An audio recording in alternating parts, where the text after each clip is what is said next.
before heading to Houston for a 3-game set in the Lone Star State. Jeff Arnold, Melanie Newman, Ribeye Reese Levin with you. A lot of news for the Orioles yesterday. Kyle Bradish going to miss the rest of the year with Tommy John surgery. Danny Coulombe is going to be out late. And so what it has meant is that you're probably going to have to make some moves, either internally or possibly externally.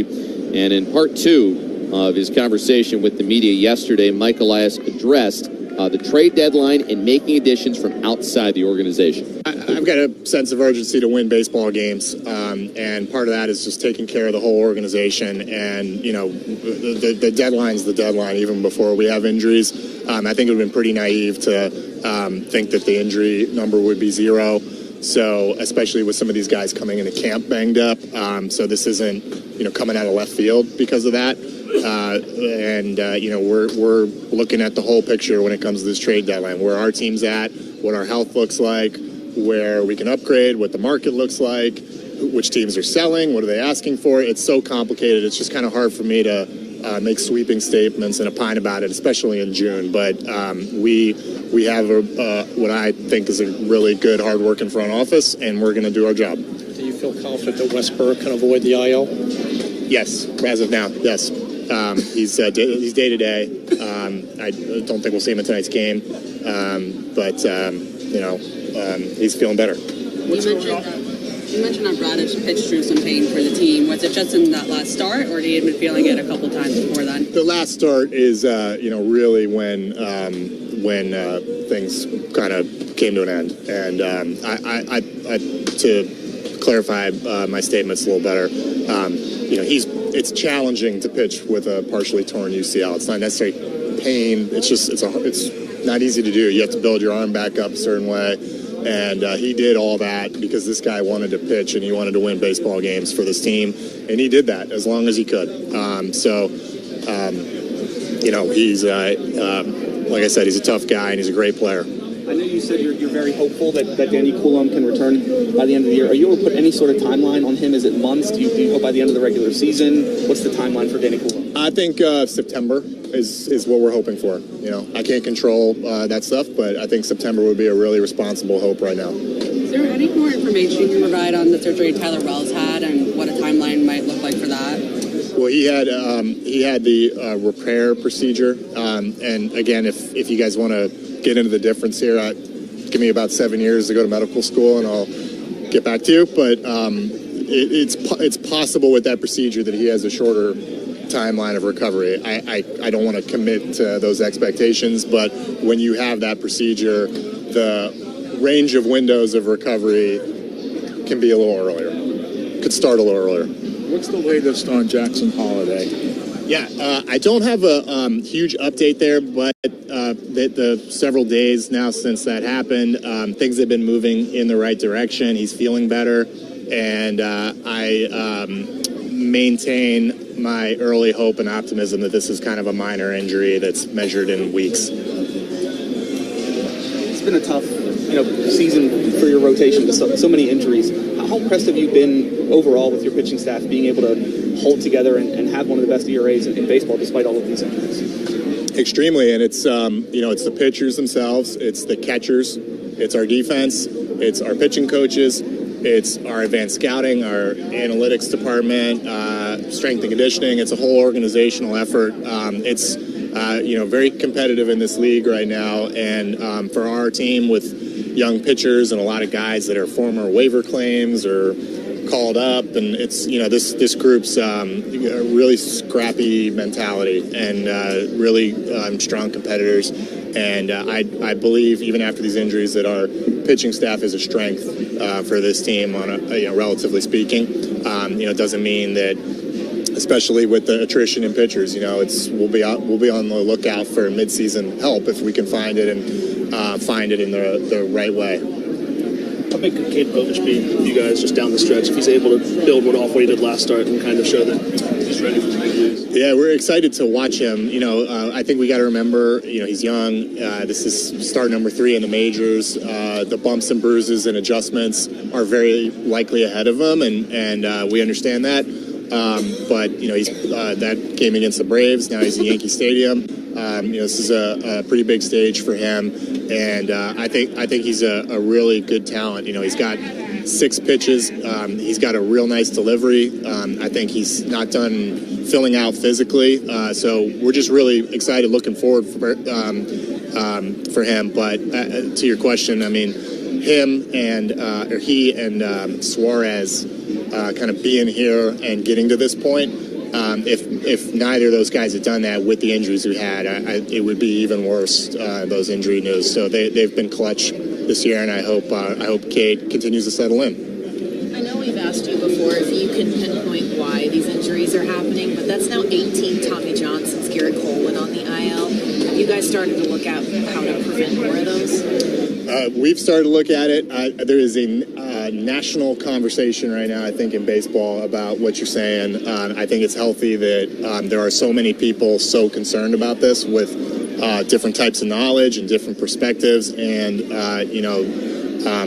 I think that is ongoing, and it's well beyond a single team. It's a sport-wide topic.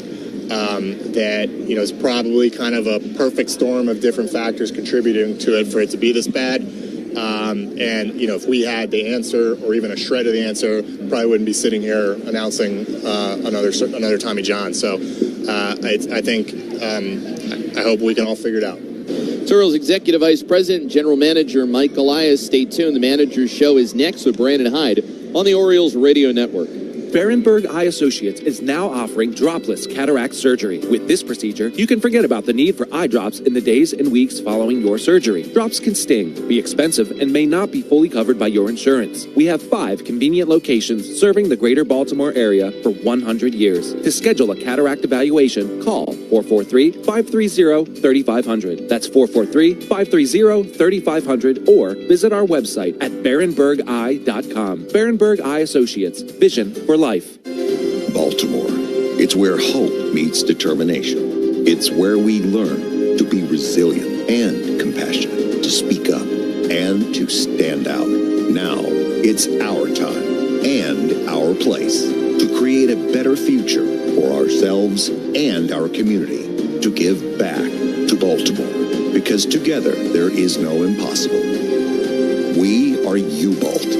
Learn more at ubalt.edu. Hey, it's Brian Neiman. Tomorrow morning after the 9:30 news, Brett Hollander talks to us about where the Orioles stand after the big Yankees series, and listen between 8:30 and 9 for another chance to win Orioles tickets. C4 and Brian Neiman tomorrow morning, 5:30 to 10 on WBAL News Radio 1090 and FM 101.5. Planning a staycation? Download the free WBAL radio app and listen live. Tell your smart speaker to enable WBAL on air and online. WBAL News Radio 1090 and FM 101.5. Hey, it's Kirk and Marianne, and we love our Tuesday afternoon calls with Joan Jett talking O's baseball. So we invited her to 98 Rock Night at Oriole Park on June 28th. She'll take a turn as a guest splasher, and she's also throwing out the first pitch. Now we need someone to catch that first pitch. Show us why you're the biggest Orioles fan and or Joan Jett fan, and why you should be the one catching that pitch. Upload your video and get the rules at 98online.com/Jet by June 23rd. Hi, this is Joan Jett from the Blackhearts on the radio home of the Baltimore Orioles, 98 Rock.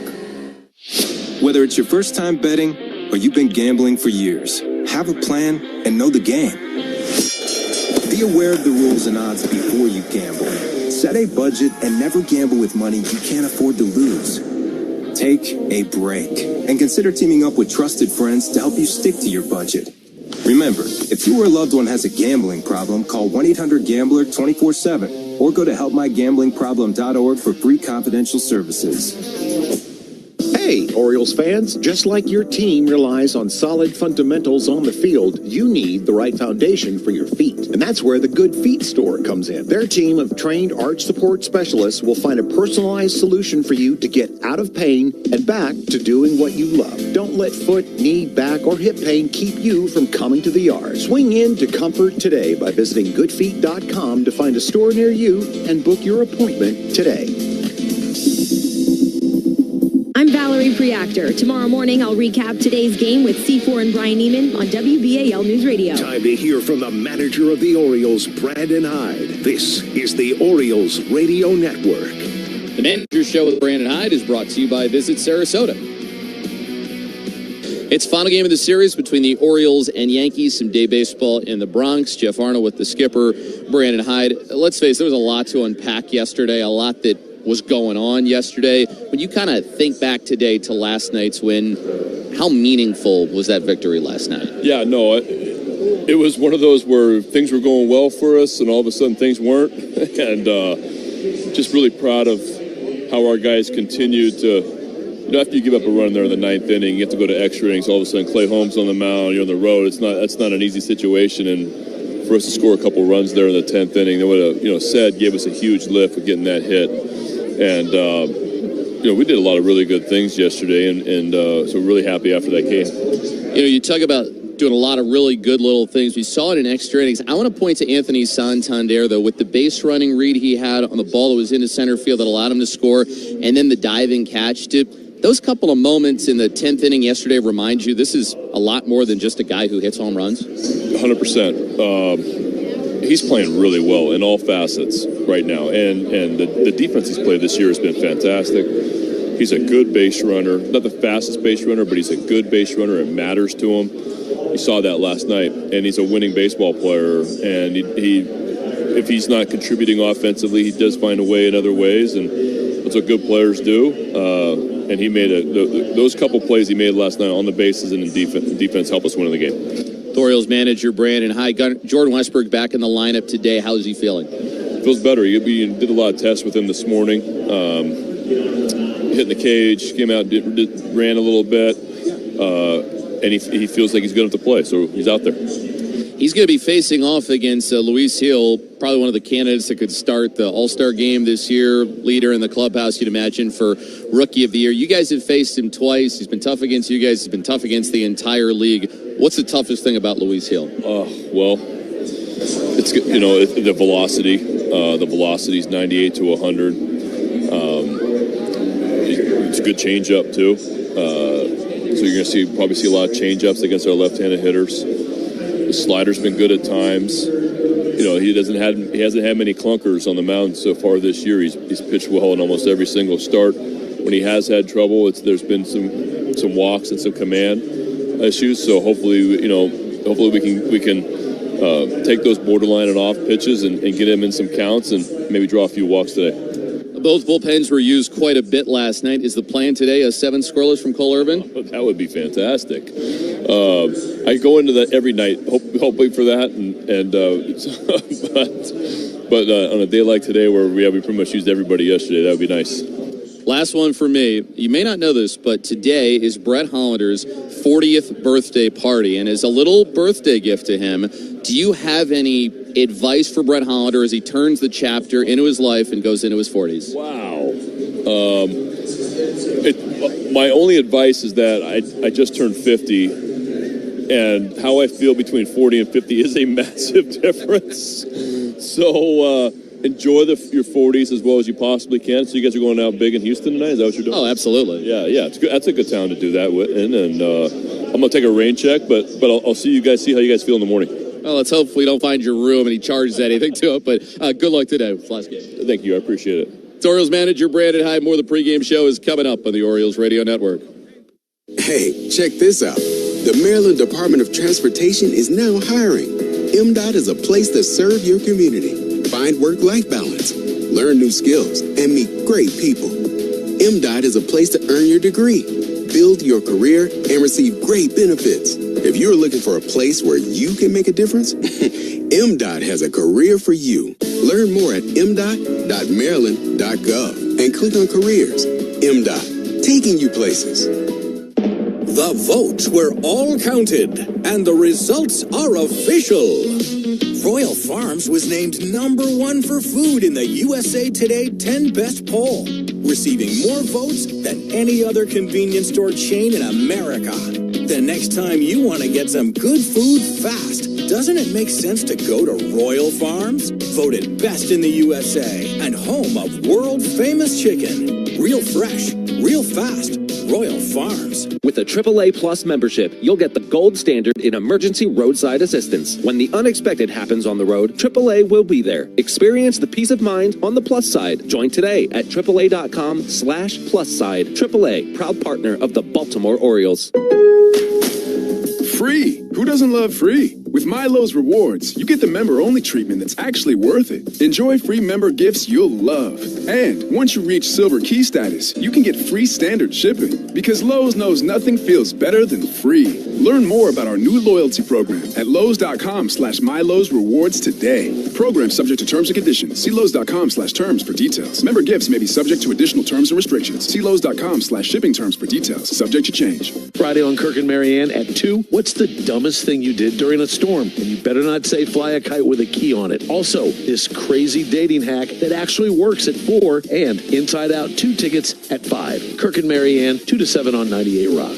I'm Angela Avilés. Join me Saturday mornings from 7 to 10 a.m. on WBAL News Radio. Coming up, we break down today's starting pitching matchup on the Orioles Radio Network.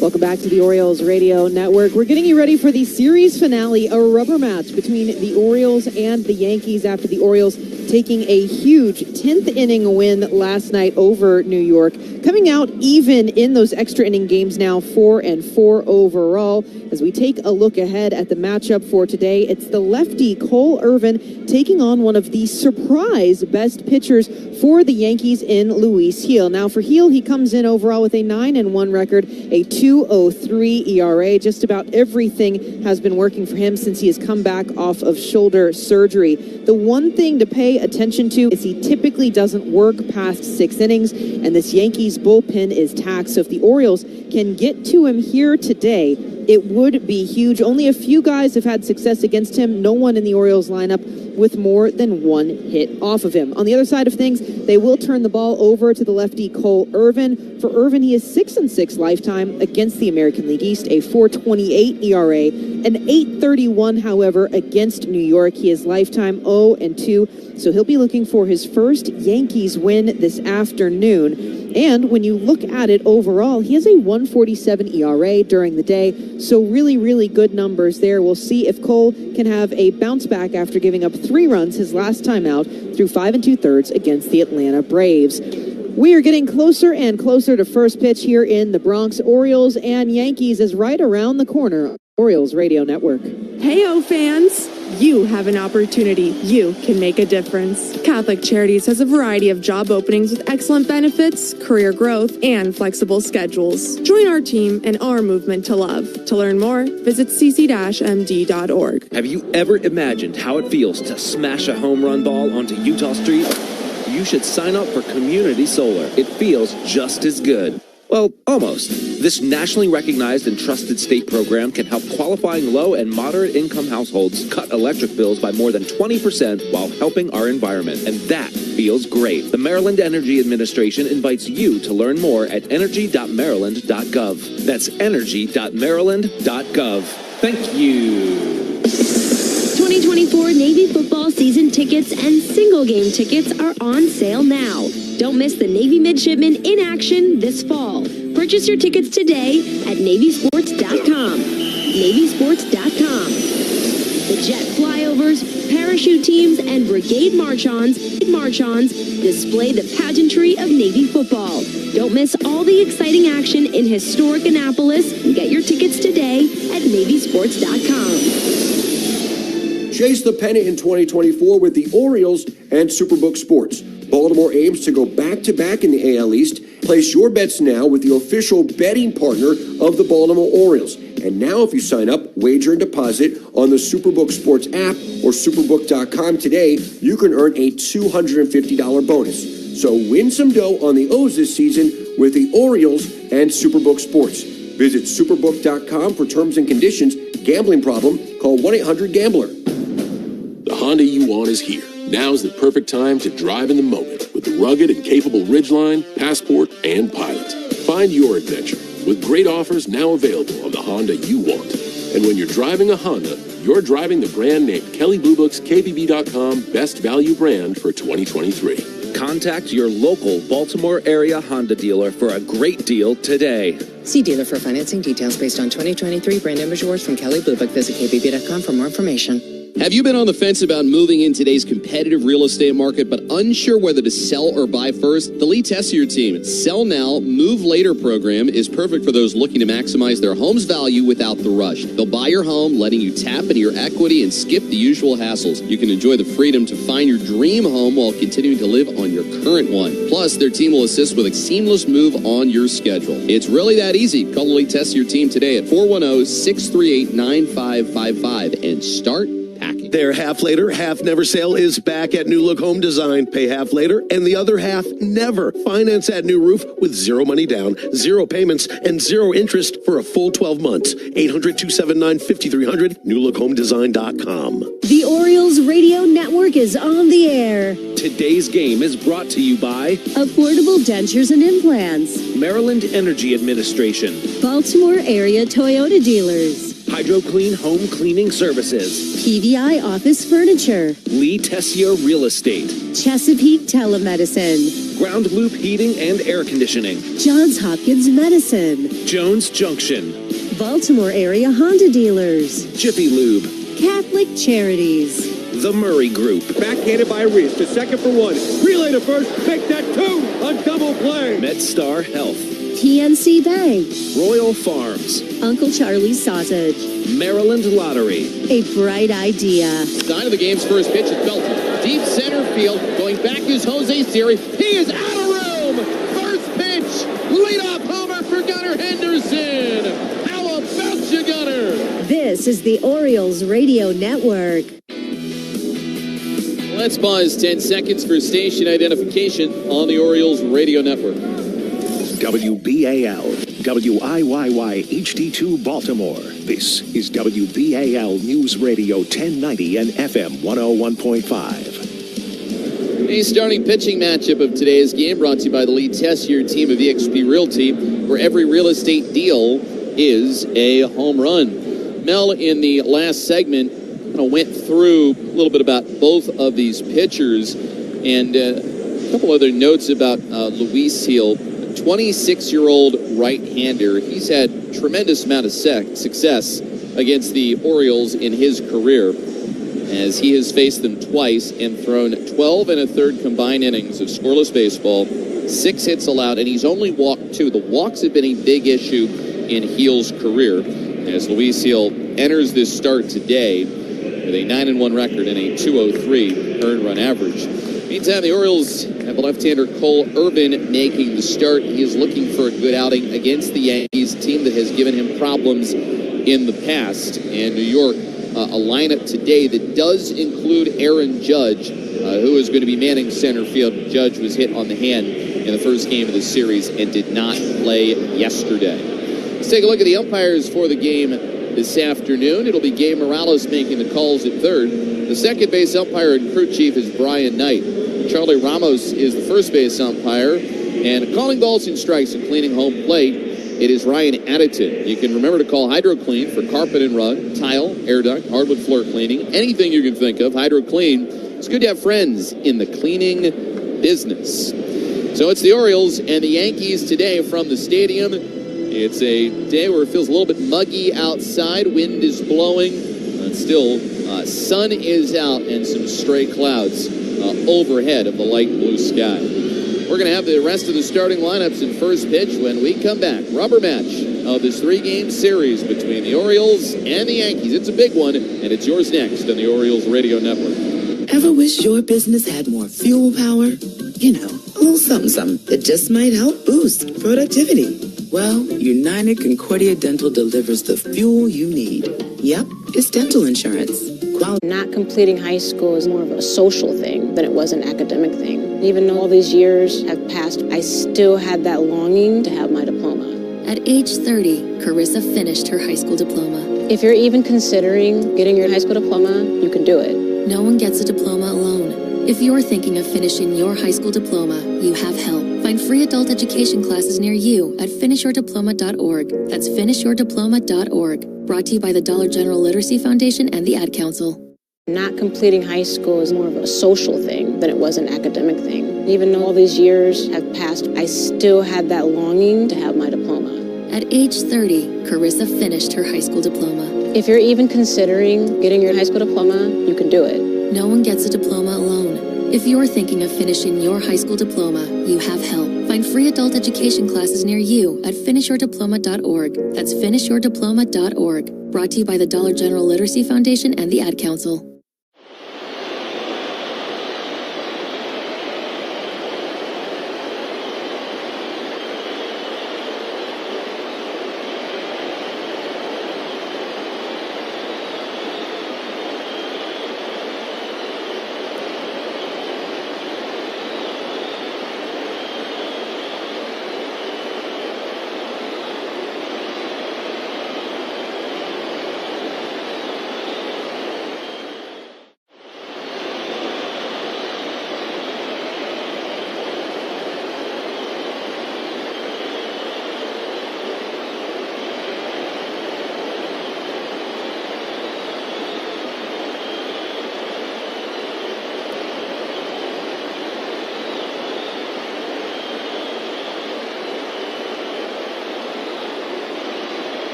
And DH is Giancarlo Stanton. Alex Verdugo plays left and hits fifth. Gleyber Torres at second, bats sixth. DJ LeMahieu at first base, the 7-hole batter. Catching and hitting eighth is Jose Trevino. And then batting ninth and third, Oswaldo Cabrera with the right-hander Luis Gil on the mound. Today's first inning brought to you by your Baltimore area Jiffy Lube dealers. Get a quick oil change, brake and tires, services, even tune-ups. Vehicle maintenance, that's a job for Jiffy. Gray uniforms for the Orioles today. The black caps, orange brims, and the cartoon Oriole bird on the front of the caps and helmets. Pinstripes for the Yankees. Navy caps interlocking NY in white and pinstripe pants. So off we go. Henderson in, and Hill's first pitch is clubbed out to right field. Starting in is Soto. Misplayed it. It goes over his head. It rolls up to the LED board. Henderson stops at second base as he has got a leadoff double, and for the second day in a row, we see a ball rocketed right at Juan Soto. He makes the wrong read, and he pays the price. As Gunnar Henderson hit that one at 110 off the bat, as he turns Hill's first pitch around, and it's quite the start for the Orioles on this Thursday afternoon. So in just one pitch, Gunnar Henderson is now hit safely in a career best 13 games, and he has reached base safely in 27 straight, which is the longest active mark of the Bigs. Adley Rutschman in left side, the pitch, and Hill gets a hack and a miss. First pitch fastball at 98. It's 0-1. First pitch today came at 4:08 from Yankee Stadium. 90 degrees, very humid. Today's time and temp brought to you by the Maryland Energy Administration. Oh, say did you see, the Maryland Energy Administration working to deliver better energy for Maryland. You can learn more at energy.maryland.gov.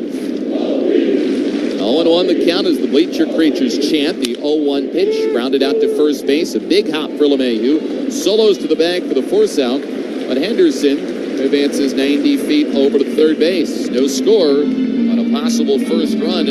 The Orioles stands 90 feet away, and it's going to be Ryan Mountcastle's turn. The defense for the Yankees has DJ LeMahieu over at first today. The second baseman is Gleyber Torres, Anthony Volpe at short, and Oswaldo Cabrera at third. Alex Verdugo, Aaron Judge, Juan Soto left to right in the outfield, and Trevino catches for Luis Gil. Infield in for the Yankees, and the first one is fouled off the catcher by Mountcastle. No balls and a strike. They face Luis Gil, one of the most talented young pitchers in baseball. He averages 96 with his fastball. For his changeup, it averages 91. I see a lot of hard changeups in the game nowadays, and then a slider that is in the upper 80s. 0-1 against Mountcastle, who had a 2-for-4 game yesterday. The set from Gil, the 0-1. As it's yanked downstairs, 1 ball and 1 strike, another heater at 98 miles an hour. Gil, right now, the favorite for American League Rookie of the Year, and he's a strong candidate to start the All-Star game for the American League this year. 1-1. Bounced foul over to the third base dugout, which the Orioles occupy. 1 ball and 2 strikes. If you wonder why the Yankees, until last night, were without Gerrit Cole, and yet New York has the top starting staff in baseball, why is that? The guy on the mound in Luis Gil, who has pitched to a 2.03 ERA. 1-2. Swing and a miss, strike 3. Got that up to 99 as he K's Mountcastle. It's the second out of the top of the first. Henderson still down at third in this scoreless game. And Ryan O'Hearn, who drove in the first run of the game last night, is going to see if they can do the same thing on this Thursday. A 2.03 ERA for Gil leads the American League, 4th best in the major leagues. And he has the best opponent average and opponent OPS against. That's a sinking fastball low. 1 ball and no strikes, with opponents hitting just 142 against Gil. 9 wins, also tied for second most in the AL, trailing only Seth Lugo of the Royals. A 1-0. Pitch is taken for a strike at the top of the zone, and the count even at 1-1. Ryan O'Hearn, great with 2 outs and runners in scoring position. Drove in the first run yesterday, and then also doubled in a run in what was a productive 5th for the O's. A 1-1. Fastball across the inside chalk line of the batter's box, ball 2. O'Hearn a big month as well, and has recently done very well against the Yankees. Henderson a few steps off at third in foul ground. The 2-1 pitch is shin level and called a ball. 3 balls and a strike. Houston is next for the Orioles. Night game tomorrow, and then day games on Saturday and Sunday at Minute Maid Park. Belt high set from Gil. 3-1. And it's chopped foul at home plate. It's the backstop.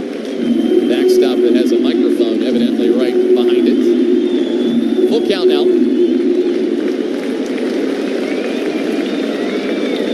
They sound the Imperial alarm.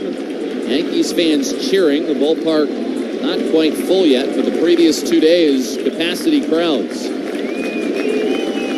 Full count pitch coming. Kick and pitch from Gil. And there's a line drive into center field, falling fast. That gets down in front of Aaron Judge. On his score is Gunnar Henderson. And once again, we see Ryan O'Hearn collect an RBI when he's got 2 strikes against him. One of the best 2-strike hitters in the game. Drives in Henderson, and it's 1-0 Orioles in the first. And for the Orioles, after Luis Gil had not allowed a run in 12 1/3 combined innings against the Orioles, and just 6 total hits, the Orioles get him here in the first inning today. Now here's Santander standing in left side, and he'll take upstairs. 1 ball and no strikes. And to go along with it, now the 2 hits that the Orioles have gotten against Gil in this first inning match the number of hits that they had against Gil the first time they saw him this season. And he threw 6 1/3 of shutout baseball. 1-0. Santander, 1 bounce to first base. LeMahieu right at the bag. Fields tags up, and the inning is over. But it's a good start for the Orioles against a tough righty, Luis Gil. It's O'Hearn singling in the first run after a half.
Yo. Well, Ryan O'Hearn gets the party started again with an RBI single into center field. Brings home Gunnar Henderson. And after a half, it's the Orioles ahead by a 1-0 score. It'll be Cole Irvin face off against Anthony Volpe in the bottom half of the first inning. The 14th game Irvin has pitched. And the first ball is lined out to the gap in left center field. Racing after it, Mullins, he tracks it down, sprinting to his right. Volpe trying to ambush Irvin. But Mullins, one of the game's best center fielders, made a good read. And there's one out. Juan Soto stepping to the plate. For Cole Irvin, 14th appearance, his 12th start. He's got a 2.78 ERA in his last 4 starts since going back into the rotation. Left on left here with Juan Soto, the pitch. And it is in the middle for a called strike, a fastball at 91. Irvin, last time out there, gave up 4 runs in 5 2/3. Breaking ball, a swing and a miss. Soto pulled off a high curve, and it's 0-2. 9 hits, 4 runs, 3 earned against the Braves. An outing where Irvin said afterwards maybe he threw a few too many strikes. He's got to know when to try and go outside the zone and get some swing and miss. He'll need to be on target here because the way this Yankees offense performs. 0-2 pitch, a swing and a foul back. It remains 0-2. In his career against the Yankees, it has not been easy for Irvin. An 8.31 ERA against the Bronx Bombers. Surrendered 12 earned runs in 13 innings. The 2-strike pitch, and Soto taps it meekly foul for the first base coach's box and over to the sidewall. Irvin, a 4-seam fastball in the low 90s, curve, sinker, change, cutter, and slider. The southpaw was born in Anaheim and grew up an Angels fan. The 0-2, breaking ball hit high in the air off to the right side. And I grew up working on the Angels grounds crew. And then really got into the St. Louis Cardinals because of Jim Edmonds, who was his favorite player. 0-2 the count here against Soto. The turn, the pitch, and the 0-2 is a soft liner to first, caught by Mountcastle, playing back and near the line. Soto becomes the second out of the bottom of the first inning. 1-0 Orioles leading. And now here comes Aaron Judge. Judge got hit on the hand with a fastball by Albert Suarez on Tuesday. Towering right-handed batter, hands draped over the plate, and first ball swing, he pops it up foul. Off to the first base side, 0-1.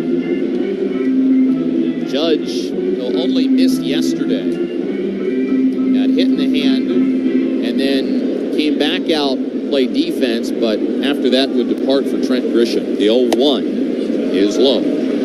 1 ball and 1 strike. He was dealing with some swelling in his hand and his pinky. Unavailable last night, no surprise. 1-1 pitch, fouled back. 1 ball and 2 strikes. He's down to the count against Cole Irvin. It's another start for him in center field as well, as time is called late by number 99 in the right-handed batter's box. And he plays center. Really big guy, 6'7", but covers a ton of ground. Westberg shaded way up the middle at second. Mountcastle off the line at first, and the 1-2 cut through and missed, strike 3. Judge got hooked by Cole Irvin, who gets his first strikeout of the game. And for every strikeout thrown by an Orioles pitcher this season, Autumn Lake Healthcare will make a donation.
redeem for groceries, or great savings off a gallon of gas. Now that's rewarding. That's wise. I'm Brian Neiman. Join me weekday mornings 5:30 to 10 with C4 on WBAL Radio. 1-2-3, bottom of the first for Cole Irvin, and that's today's Fast Play of the Game, brought to you by the Maryland Lottery. Irvin and the Orioles playing in front here, 1-0 O's, beginning of the second inning. It'll be Jordan Westberg to bat against Luis Hill. Right-handers first as a slider hacked through. No balls and a strike. Ryan O'Hearn's single got home Gunnar Henderson, who opened the game with a double. A ball that was misplayed by Juan Soto in right. Hill works from a windup. Glove just below his chin, wearing number 81. He delivers on 0-1, and it's a swing and a miss. Off speed. They're in. No balls and 2 strikes. Westberg back in the lineup today. He exited Tuesday with left hip discomfort after Juan Soto collided with him. The 2-strike offering. And there's a line drive into center field. It's down for a base hit. A 2-strike single for the Orioles against Luis Hill. So that is 2 2-strike hits in as many innings against this tough righty. And the leadoff man is on base for Cedric Mullins. And for Jordan Westberg, it sounded like only a couple of day thing. You added Nick Baton yesterday to give you another infielder, but Westberg did some tests this morning, hit in the cage, did some agility work on the field, and is back in there this afternoon. Pitch. Bunted foul by Cedric Mullins as it rolls to the backstop for strike 1.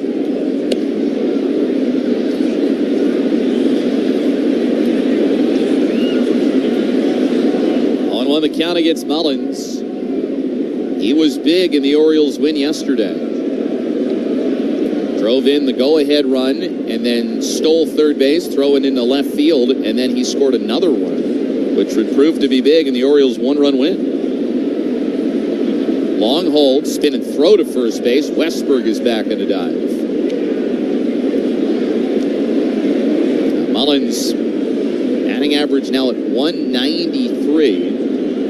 Better quality of at-bats for him recently. More line drives in his center field, which he acknowledges what he's liking about his swing now. The 0-1. And there's a deep fly ball to right field. Juan Soto onto the track. See you later.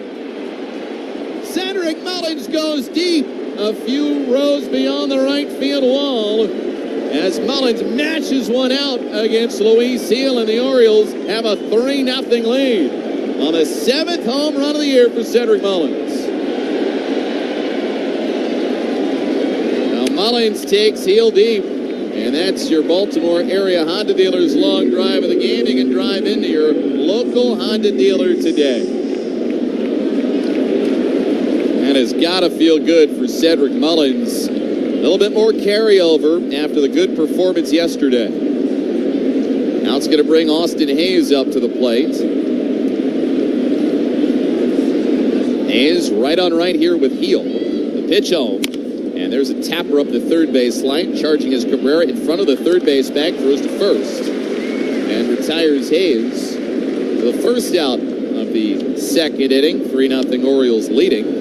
The homer by Mullins for the Orioles, if you can believe it or not, it is number 117 on the year. That is tops in the major leagues. A little bit of breathing room.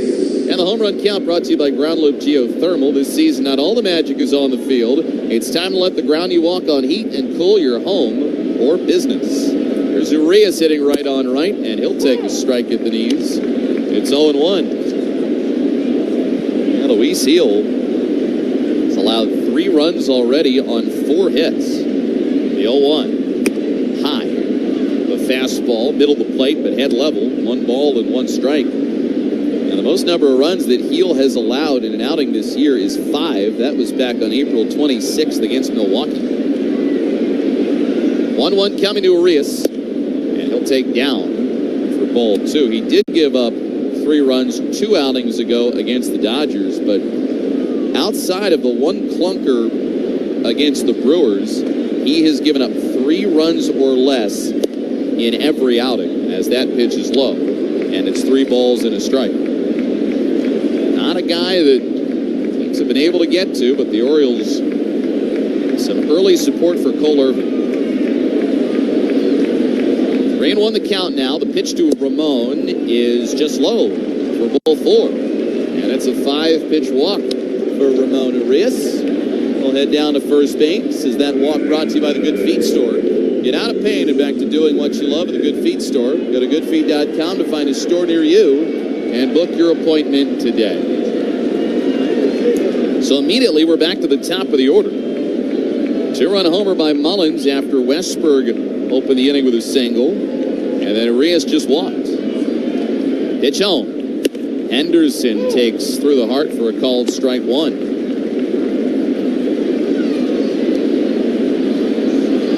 Henderson doubled on the game's first pitch. Left side of the infield playing gunner to pull. The leg kick and the 0-1. It is down. 1 ball and 1 strike. Henderson, we saw this today. First Oriole to hit at least 20 homers and steal at least 10 bases in multiple years prior to his 23rd birthday. As Henderson had a pair of steals last night. There's a little looper out to center field. It falls in there for a single. 2 innings, 2 hits for Gunnar Henderson against Heel, no less. Arias up to second base. And the Orioles building traffic early as they've got 2 on base with 1 out. And now Rutschman going to bat while Jose Trevino is going to walk out and speak to Heel. Matt Blake will join the conversation along with the Yankees translator. And it looks like he's taking another look at his pitch calm system, too. I mean, he's pretty well in the strike zone. He's right about 65% with all of his pitches so far. But they're reading everything. The 4-seamer is getting obliterated right now, but Mullins with a slider home run. Henderson sees a changeup right there. It's a wonderful turn of events for the Orioles against one of the best in the league. Yeah, Luis Heel has been so tough. He's got that electric fastball, great slider, great poise too. For somebody that is so young and has already done so much for the Yankees, but Luis Heel meet the other form of the Baltimore Orioles, one that has not shown up when Heel has been on the mound the previous 2 times. It'll be Rutschman that digs in. I'll tell you, the second inning brought to you by SeatGeek. Buy and sell Baltimore Orioles tickets. SeatGeek, the official ticket marketplace of the Orioles. 2 on, 1 out. 3-0 O's lead. Here's the set and the pitch. Rutschman line drive into right field. That's a base hit. They're going to put the stop sign up for Arias as the throw in cut off by LeMahieu in front of the first base bag. It's the latest hit. Adley has got a single, and they are loaded up now for Ryan Mountcastle. We saw a couple opportunities last night, Jeff, for the Orioles. They left the bases loaded in the 9th, left 2 on in the 5th. Pour it on as early as you can here, because again, yeah, they used a lot of guys out of the bullpen last night, but the Yankees are still in a rougher shape in that department. Joke with Brandon Hyde today. So what's the plan? 7 scoreless from Cole Irvin? Always. As the pitch home, chopped up the third base line. That's a fair ball. It goes over the bag. It rolls down the line in the left field corner. Arias is in. Henderson behind. Rutschman turning and burning around third. Throw home is late from Volpe. It's a bases clearing double for Ryan Mountcastle. And the Orioles are pouring it on in the second inning. They lead it 6-0.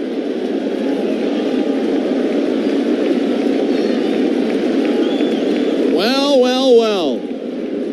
Isn't it the Orioles offense that has shown up against Luis Heel? I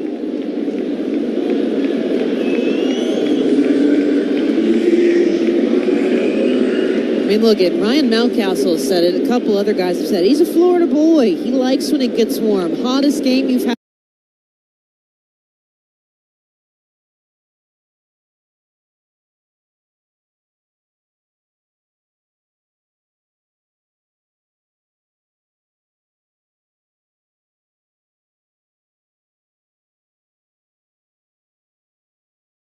This looking at his dugout at third. The 1-0. Off the outside corner. 2 balls and no strikes. And for Luis Heel, the 6 runs that he has given up, that is already a career high.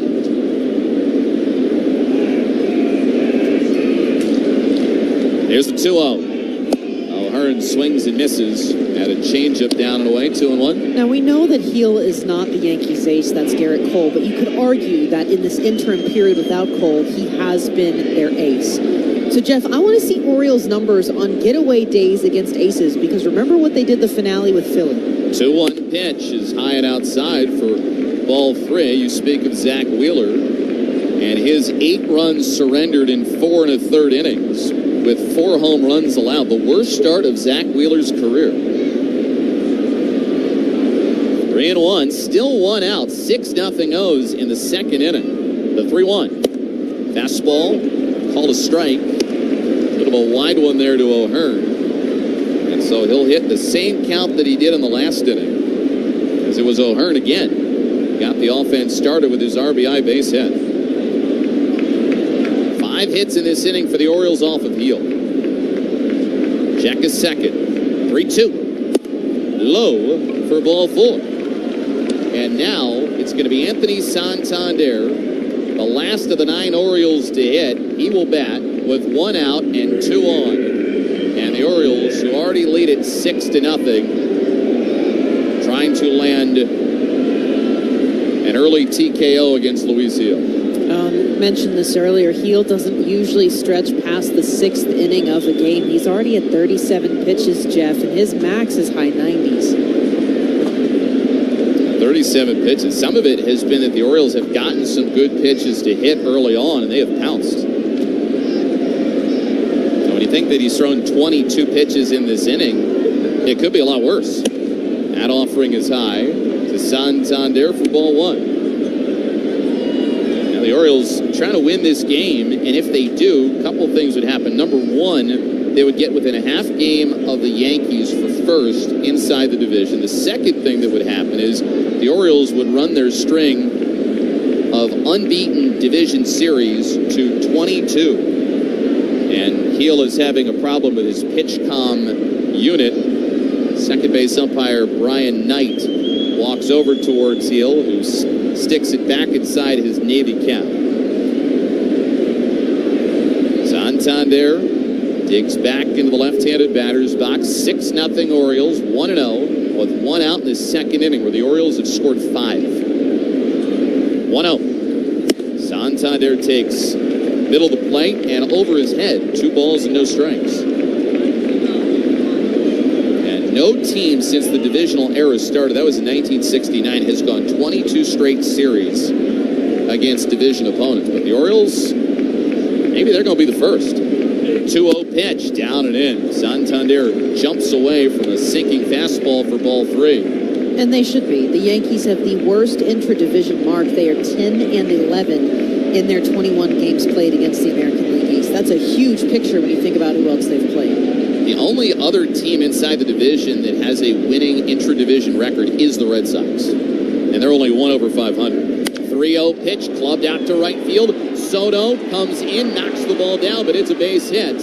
He'll fire it in towards LeMahieu, stationed to the right of the pitcher's mound.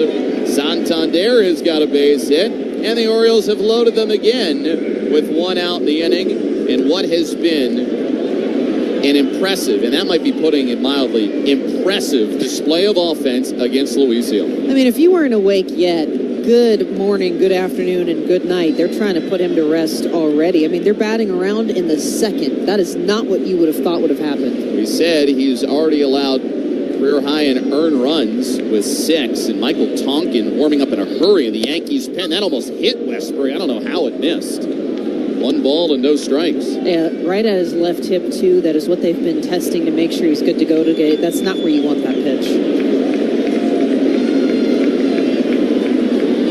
1-0 the counts. And Hill's also allowed a career high in hits as well. 8 so far. This fastball, a called strike. Could have been outside, but Ryan Addington grants the call. 1 ball and 1 strike. Mountcastle, O'Hearn, Santander, third to first on the bases. The count is 1-1 against Jordan Westbrook. The stretch and the 1-1. Breaking ball, spins high. It's 2 balls and a strike. So That ERA has taken a serious hit for Luis Gil. Mentioned at the start of the game, it was at 203. Right now it is at 266 as this pitch is fouled straight back. And it's 2 balls and 2 strikes. And Jordan Westburg getting back in the lineup today. You know how good he is with 2 strikes, and he singled on an 0-2 count to begin this inning. 2-2. Westburg chops it foul at home plate. And they'll reharness the batting gloves. 2-2. Mullins awaiting on deck with just 1 out in the inning. The 32nd pitch of the second coming up from Luis Gil. Steps off the rubber. First disengagement here for Gil. I mean, we've seen the Orioles do this to Wheeler. We've seen them do it to Gil now. Cole Reagans, might remember that against the Royals. Their ace back earlier in the year. The 2-2 pitch. Breaking ball hit Westburg in the back. He's going to go down to first base and pick up an RBI on the cheap. It is 7-0. Aaron Boone, he's standing at the top step, and now here he comes. Now Luis Gil may have had some success against the Orioles first 2 times. 12 1/3 combined innings of scoreless baseball with only 6 total hits allowed. But today, a disaster. An absolute disaster. He makes it an inning and a third. He's on the hook for 7 runs. There could be more. Could be a lot more. Bases loaded. 7.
Chop, and roll.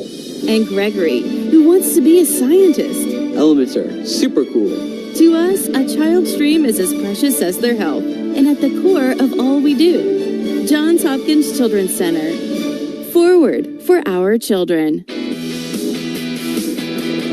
Day is done for Luis Gil after an inning and a third. Michael Tonkin, the new pitcher, and the righty is outside with his first offering for ball 1.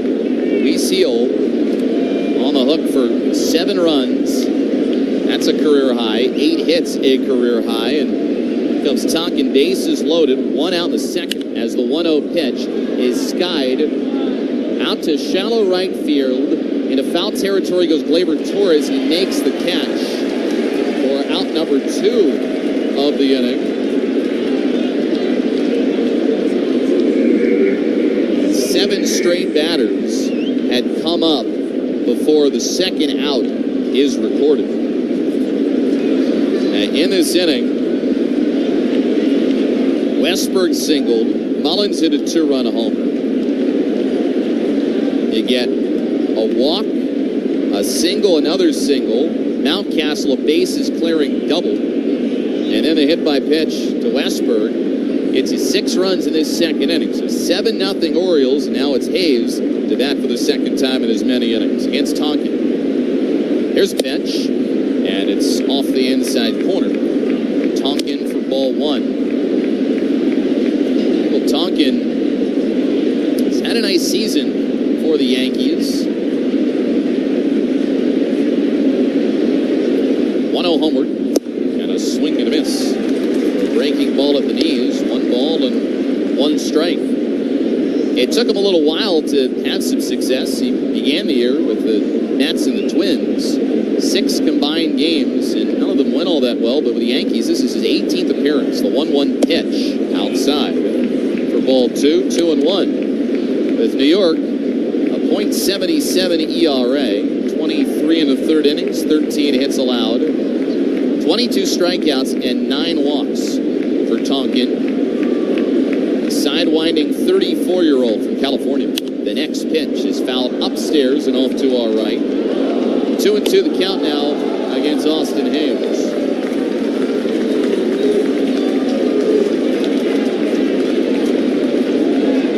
Two and two. Hayes rounded out in the second inning. O'Hearn, Santander, and Westberg on the bases. This pitch, hack throw and miss for strike 3. As the Orioles come up big, really big. He scores 6 times in the second inning. They knocked Luis Gil out of the game as he has the worst start of his career. And as we go to the middle of the second, it's the Orioles 7 and the Yankees nothing on the Orioles radio network.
Law Firm. The home of the Orioles. WBAL News Radio.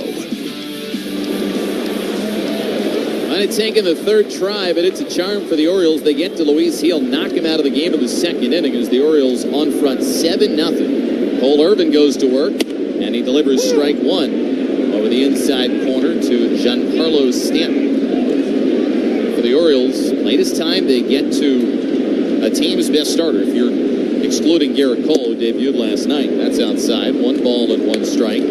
Gil had been the Yankees' best coming into today. He had been one of the game's best entering today. The 1-1. Sinking fastball at the knees for strike 2. The Orioles, they got it going quickly. Leadoff single by Westberg. Mullins 2-run homer. Mountcastle, a big blow, though, with a bases clearing double. 1-2. Fastball upstairs. It's 2-2. You throw in the Westberg hit by pitch for good measure, and it means a crooked number in the second inning column for the O's. 2-2. Chopped foul into the Orioles dugout on the third base side. After Stanton, it'll be Verdugo and Torres here in the last of the second inning. Stanton hits at 243, 18 home runs. Here's a pitch. And the 2-2 is fouled off of Rutschman. And it's going to get us to pitch number 7. 2-2, Stanton Drove in 4 runs last night, tied up the game for the Yankees late. Now the 3-run homer. The 2-2 pitch, fouled straight back. Stan basically did it on his own, tying the game up. And then it was the Orioles doing a lot of the little things right in the 10th, which won them the game. Irvin stares in. Into his motion, the 2-2. And a swing and a miss, strike 3. On a fastball right by Giancarlo Stanton. And that's consecutive strikeouts for Cole Irvin going back to the last inning. 1 out, and now here comes Alex Verdugo. Yeah, you mentioned those knocks for Stanton last night. That's what the Yankees have waited for him to get back to. He's shown it in spurts this year. When you talk about how potent that offense used to be, usually is, they have not had it this year. Pitch on. There's a fly ball in a left center field by Verdugo. It's playable. Moving over to his left is Hayes, caught off by his buddy Cedric Mullins. Makes the catch in left center with the sunglasses down. Crowd number 2. You love that balance. An 8-pitch battle with Stanton. Come right back out, get your count back under control. First pitch out. 5 up and 5 down for Irvin. 7-0 Orioles for Gleyber Torres. Mullins in center, Hayes in left, Santander in right. Arias, Henderson, Westbrook, Mountcastle third to first. Pitch high, 1-0. And then Adley Rutschman, battery mate for Cole Irvin. A game for him against a high-powered team. Turning 1-0. Fastball is a strike into Torres over the inside corner, 1-1. A down year for Torres, batting just .219. He is 6 for his last 38. A 1-1 breaking ball snapped in for a strike, 1-2. Irvin not taking any time. The bearded lefty sets up third base side of the rubber. Quick setup into the windup and the 1-2. Fly ball into right field, hit well. Back goes Santander on the track, jumping up, hits it into the bleacher creatures and right. Opposite field homer for Gleyber Torres, and the Yankees get their first run on the opposite field. Solo shot by Torres. It's 7-1. You got to beware of the short porch there. The creature's right above Santander. Didn't really go full extension with it. It's not worth banging yourself up in the second inning for. You've also done the job to give Irvin enough of a cushion. It's like our buddy Jim Palmer always says, the 1 home run, you move on. Yeah, and you've got 6 more to play with. That'll be DJ LeMahieu's turn. Gets the start over at first base today after Ben Rice started the first 2 games. Right-hand batter, almost hit by this pitch. Jumps away from a high fastball, 1-0. LeMahieu, in his career against Irvin, 4 for 7 with a double. Opposing right-hand batter, close to the plate, the 1-0. Is a breaking ball in for a strike, 1-1. Mayhew this season, though, and he missed 2 months on account of a foot injury. No extra base hits in 56 at-bats. The 1-1 foul back. Well, let's try this again if you're Cole Irvin. Ahead of 1-2 against Torres. And now LeMahieu. Irvin is ahead of him 1-2. A lot of strikes just like the last time for Irvin. 22 of his first 27 in the zone. The 1-2 in the dirt with a change up, and LeMahieu didn't offer.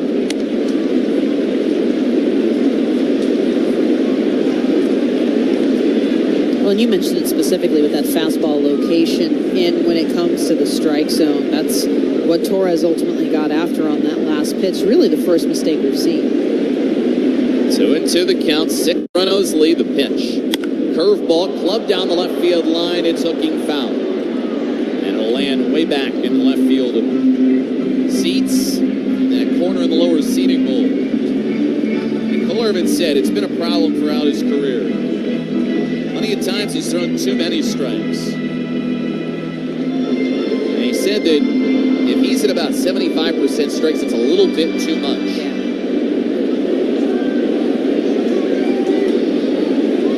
Here's 2-2. Line drive past the lunge of Mountcastle into right field.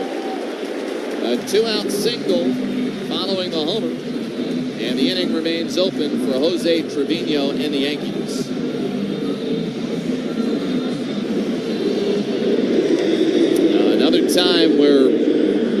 closes somebody when there are 2 strikes.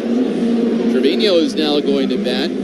Trevino has enjoyed facing the Orioles offensively. The Orioles base runners last night enjoyed having Trevino behind the plate.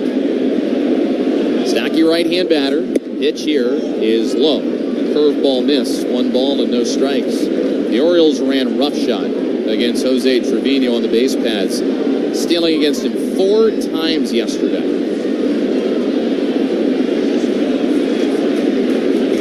1-0. Trevino takes a strike on a changeup over the outside corner, 1-1. And in his last 2 games, Trevino, when he's caught, has allowed 13 stolen bases. It's 1-1. Here's a pitch. Breaking ball, served to right. Long run in for Santander, but will make it to the spot, making the catch in the right field corner and medium right, ending the inning. Torres homers to the opposite field, gets the Yankees on the board. Orioles, though, get 6 in their half of the second. Not completing high school is more of a social thing than it was an academic thing. Even though all these years have passed, I still had that longing to have my diploma. At age 30, Carissa finished her high school diploma. If you're even considering getting your high school diploma, you can do it. No one gets a diploma alone. If you're thinking of finishing your high school diploma, you have help. Find free adult education classes near you at finishyourdiploma.org. That's finishyourdiploma.org. Brought to you by the Dollar General Literacy Foundation and the Ad Council.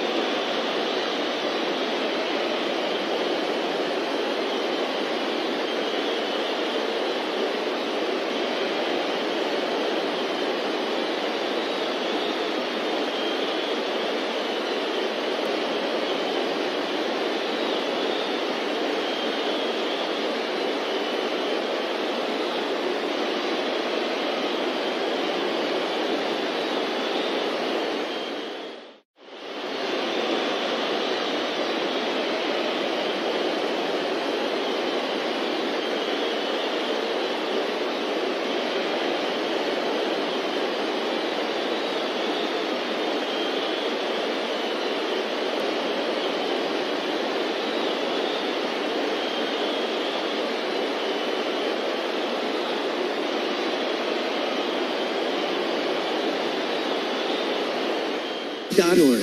New Jersey, little state, lot of wow. I'm TJ Smith. Join me weekdays from 10 a.m. to 2 p.m. for the Midday Show on WBAL News Radio. Now the Yankees, they get 1 back in the bottom of the second inning on an opposite field home run by Gleyber Torres. Orioles, they lower the boom with 6 in the second, and they knock Luis Gil out of the game. It'll be Michael Tonkin going back to work in the 3rd inning. He'll face 9-1-2 in the Orioles order. And in to tell you about it, here is Melanie Newman. Oh, thank you very much, Jeff. The 3rd inning is sponsored by the Johns Hopkins Heart and Vascular Institute, providing high-value, quality, comprehensive care. Visit hopkinsmedicine.org/heart to learn more. 7-1, the Orioles with the lead, top of the 3rd here at a day game in the Bronx. Ramon Urias will lead things off, up and inside from Tonkin, gets things started, and it's ball 1. Urias with a walk in the 2nd inning. And again, a few Orioles, especially that bottom half of the lineup, had 1 hit before off of Gil, but an explosion today as the pitch home nabs the end of the zone for a strike. 1-1 for Urias. So they're going to go to their bullpen, again, after a pretty taxing day yesterday. 6 relievers coming out for the Yankees. Urias swings. Sky ball into shallow center field, brings in Aaron Judge. Glove overhead, makes the catch. Urias retired, and it's 1 away in the top of the 3rd. I'm Melanie Newman, making the call with Jeff Arnold. If you need a lawyer, make the call to Miller Stern Lawyers at 410 Law Firm, your Baltimore area personal injury and medical malpractice legal experts.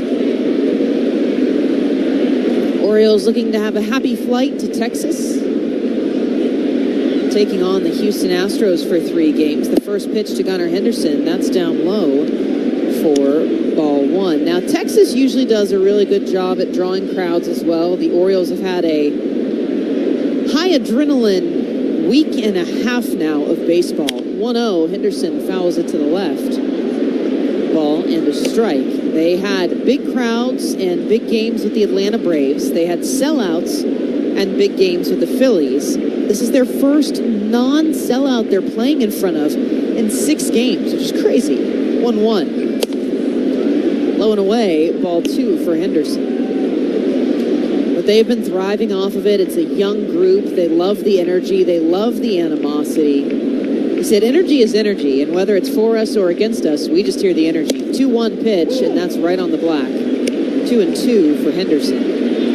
And he already extended his hit streak and his on-base streak with that double in the first, 13 and 27 games respectively. The on-base streak is the best in Major League Baseball. 2-2 outside and a full count. And meanwhile, simply going from 12 to 13 games does tie him currently for second longest hit streak in Major League Baseball. Full count. That's outside. Henderson with a signature walk gives the aggressive toss of the bat as he'll make his way down to first, putting on the oven mitt. It brings up Adley Rutschman. Orioles have found a different world of confidence. It's been amazing to watch over the last couple of years. The veterans have blossomed into true veterans. They're not guys anymore who feel like they might be on the fringe. They've owned their position. Pitch to Rutschman, strike 1. Tonkin again living on that outer edge with a sinker. Rutschman in from the left side for the 3rd consecutive plate appearance. And the young guys, they don't know anything but winning. 0-1. That's away, ball and a strike. And this is what you've loved to see is it's not a naivety around it. It's really, look, we know the product. We've grown up with the product. We've seen everybody side by side. We put in the work more than anybody else will ever do. 1-1. Rutschman swings out towards left field. This one falling. It's just fair by an inch. A stop sign for Henderson at third. Rutschman will slow. It's a ground rule double.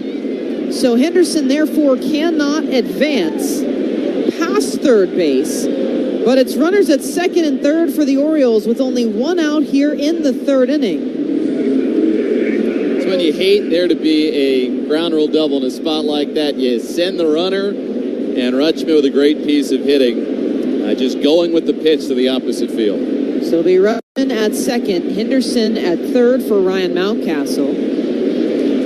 He has struck out, doubled, and scored a run so far this afternoon, driving in all 3 that were on base for him when he got that extra base hit. Infield drawn in for the Yankees. Torres, the second baseman, playing a step inside the grass as Tonkin sets up. The pitch to Mountcastle, and that's way inside. He backs out of the way of a slider, ball 1.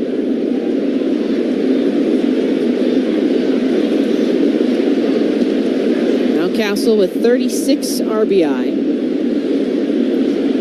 Orioles giving an air pump to a lot of their offensive numbers so far this afternoon. 1-0, fouled back, ball and a strike.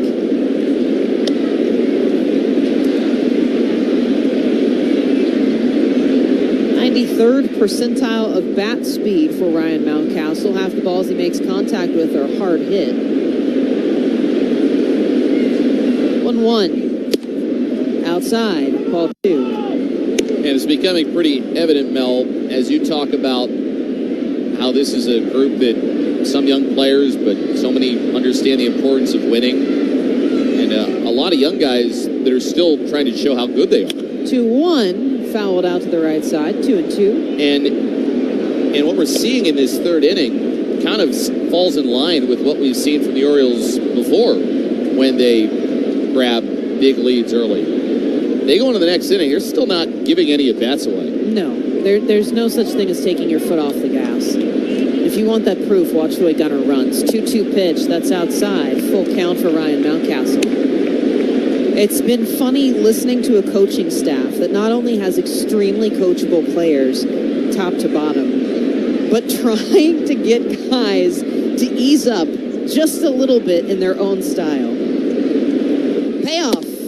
Outside. Ball 4 for Ryan Mountcastle. Bases loaded, full of Orioles again. Back-to-back innings they have done this. Just 1 out. Can Ryan O'Hearn cash in? We'll pause 10 seconds for station ID on the Orioles Radio Network. WBAL, WIYY HD2 Baltimore. This is WBAL News Radio 1090 and FM 101.5. Bases loaded. First pitch to Ryan O'Hearn. He swings out towards center field. Judge pauses. Backtracking towards his right. Calls off Verdugo. Makes the catch. Henderson tags as the throw goes into third. It'll be a sacrifice fly for Ryan O'Hearn. Tack on another one for the Orioles. It's 8-1 for the Birds.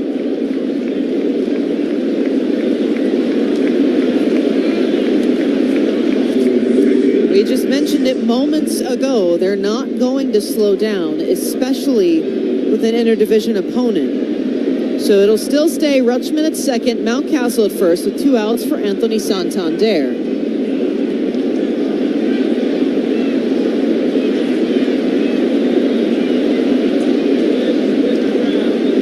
Tonkin. Santander stays from the left side. The pitch swung on out towards left center field. Judge ranging over again. Alex Verdugo coming in as well. Verdugo makes the catch. And on 2 pitches, Tonkin gets the final 2 outs, but the Orioles add another. 8-1, Baltimore leading the Yankees as we had. Not completing high school is more of a social thing than it was an academic thing. Even though all these years have passed, I still had that longing to have my diploma. At age 30, Carissa finished her high school diploma. If you're even considering getting your high school diploma, you can do it. No one gets a diploma alone. If you're thinking of finishing your high school diploma, you have help. Find free adult education classes near you at finishyourdiploma.org. That's finishyourdiploma.org. Brought to you by the Dollar General Literacy Foundation and the Ad Council. Not completing high school is more of a social thing than it was an academic thing. Even though all these years have passed, I still had that longing to have my diploma. At age 30, Carissa finished her high school diploma. If you're even considering getting your high school diploma, you can do it. No one gets a diploma alone. If you're thinking of finishing your high school diploma, you have help. Find free adult education classes near you at finishyourdiploma.org. That's finishyourdiploma.org. Brought to you by the Dollar General Literacy Foundation and the Ad Council.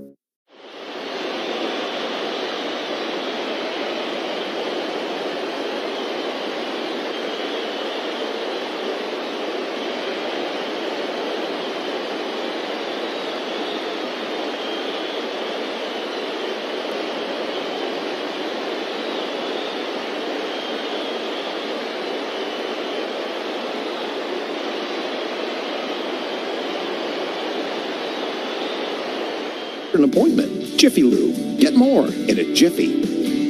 WBAL News Radio 1090, FM 101.5, and the WBAL app.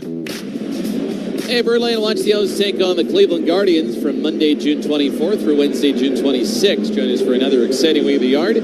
Great seats available at Orioles.com/tickets. That's Jeff Arnold, Melanie Newman, producer Ribeye Reese Levin with you here at Yankee Stadium. Orioles with an 8-1 lead over New York. 9 hits to the Yankees, 2. Cole Irvin back out for the bottom of the third. He'll take on Oswaldo Cabrera, the 9-hole hitter for New York. Lefty in motion, pitch home, and that's inside. Cabrera 1-0. Yankees third baseman switch hitting, standing in from the right side, batting .237. 5 homers, 23 RBI. 1-0. Cabrera smacks this one foul to the right side. And we'll leave the count 1-1. With the loss of Anthony Rizzo, it was originally thought that maybe LeMahieu would shift over to first. Cabrera would get more time at third base. However, it'll be more of a platoon situation with a lefty on the mound. He'll get the nod at third. 1-1. Cabrera swings out towards right center field, or left center field. Cedric Mullins ranging out, calls off Austin Hayes, makes the catch. And Cabrera retired, 1 away, as we'll flip back to the top lineup with Anthony Volpe. So here it is. Irvin has outlasted the Yankees' best. Luis Seal, the man who has God Bless Me tattooed across his neck. In a slight shame we didn't get to dive into that topic today. Pitch home to Anthony Volpe is outside. Breaking ball, 1-0. So we'll make it really quick for you because neck tattoos are one of those that makes you go, why? He got it when he got his shoulder surgery. It was a way to be looked over. 1-0. On the edge for a strike. Irvin riding a curve. 1-1.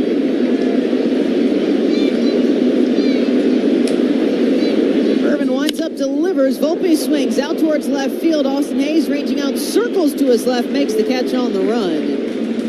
2 down, 2 fly balls to the outfield. Irvin will take it as Juan Soto approaches.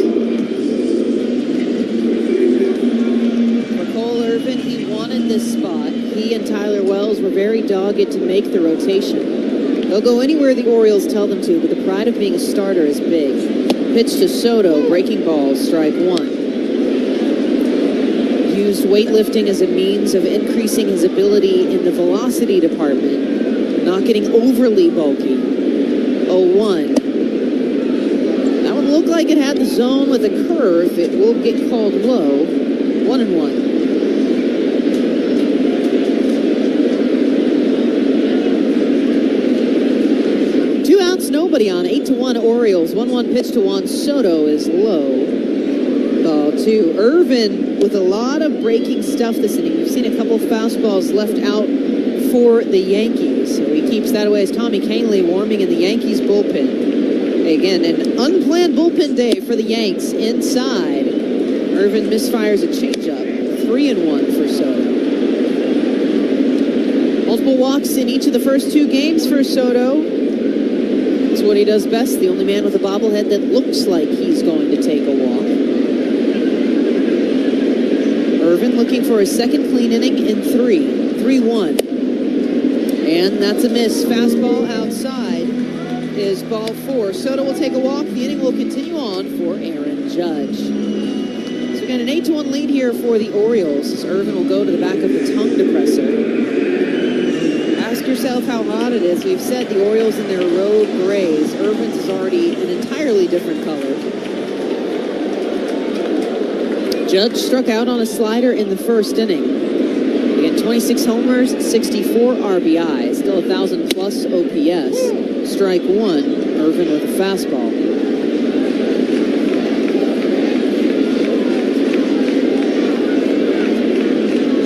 Dutchman with the call, Irvin nods.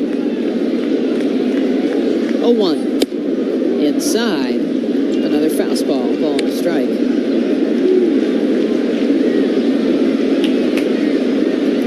Orioles battling to make this a half-game lead for New York. Again, they came in playing less games than the Yankees. That is the biggest difference in these two. 1-1. Judge swings, skied out towards right field.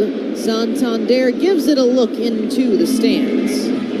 Ball and 2 strikes for Judge. Soto with a long way back as he was passing shortstop Gunnar Henderson.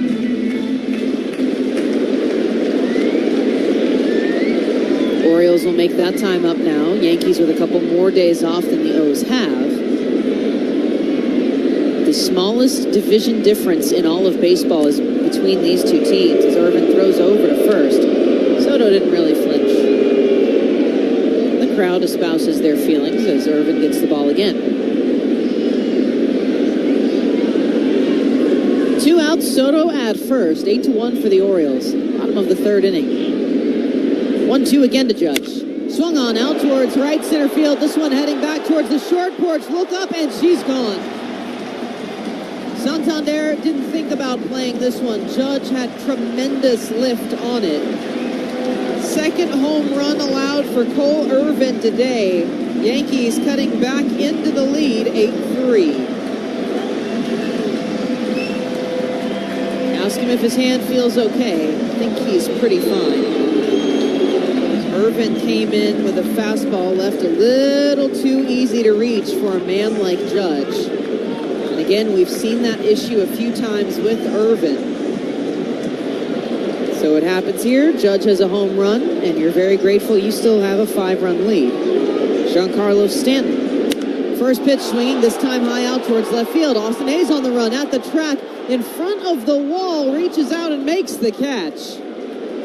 So some long loud outs for the Yankees, but Judge connects and leaves the park. 2 runs for New York, but the Orioles with an 8-3 lead through 3 innings in the Bronx on the Orioles radio network.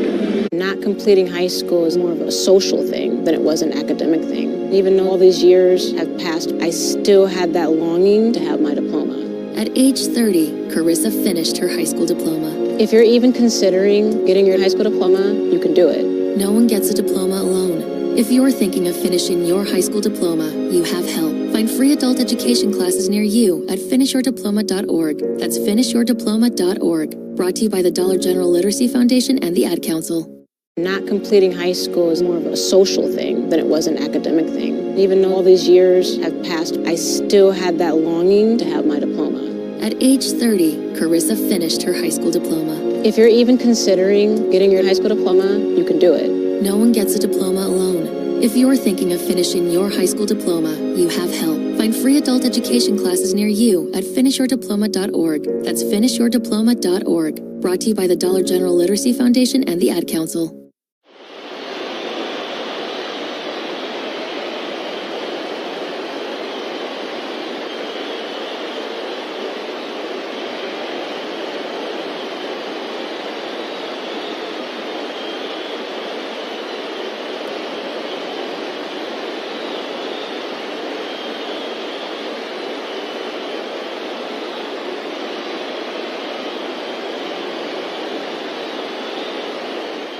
Hi, this is Tori Snell. Be sure to catch my show weekday afternoons from 2 to 6 p.m. on WBAL Radio. Fourth inning is brought to you by the 2024 Toyota RAV4, available in gas, hybrid, and plug-in electric options. Visit your Baltimore area Toyota dealer today or shop now at buyatoyota.com. As we headed into the fourth inning, it is an unexpected bullpen day for the New York Yankees. Luis Gil, one of their best, only lasts an inning and a third, giving up 7 runs. The righty Michael Tonkin is done. He gives up a run as well, and they will turn to Tommy Kahnle, his 12th appearance of the season. He has never appeared this year in a game before the 6th inning, so welcome to it. He gets Jordan Westburg to start off the fourth. Westburg first pitch swinging, fair ball by inches, and Westburg stays red hot. A fastball rolling into the corner. He'll slow and take a leadoff standing double. Orioles are on fire this afternoon. And for Jordan Westburg and the rest of this Orioles offense, that's today's play that made you smile. Brought to you by Affordable Dentures and Implants. Call 1-800-DENTURE today. So immediately, again, another runner in scoring position for the O's, as it'll bring up Cedric Mullins. Kahnle, 6'1", 230 pounds, the 34-year-old, drafted back in 2010. Delivers to the lefty Mullins, ground ball over to the right side. Torres is there, scoops, throws to first, gets it in time, but Mullins will advance Westburg to third, and with only 1 out, you'll take your odds as Austin Hayes will approach. Hayes has been feeling better as of late. He is 0 for 2 on the day, a ground out and a strikeout. But confident in the swing, not really any pushback on it either when he says he's okay. He's got a pretty big smile on his face, self-confidence that you can write whatever you want. He's pretty good with it. Sharp exhale from Kahnle as he delivers. The pitch is fouled back, 0-1. Kahnle in with a 4.32 ERA this year. He's usually in the mid-2s. It's only his 12th appearance overall, 8 1/3 innings pitched. He's also got pitch comm issues here. That seems to be the trend in New York today.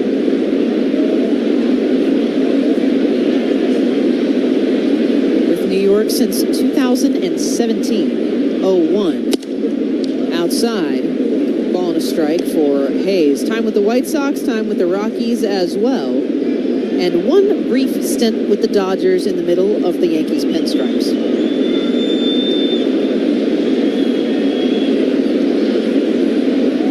In with the runner at third, 1-1 to Hayes. Outside, ball 2.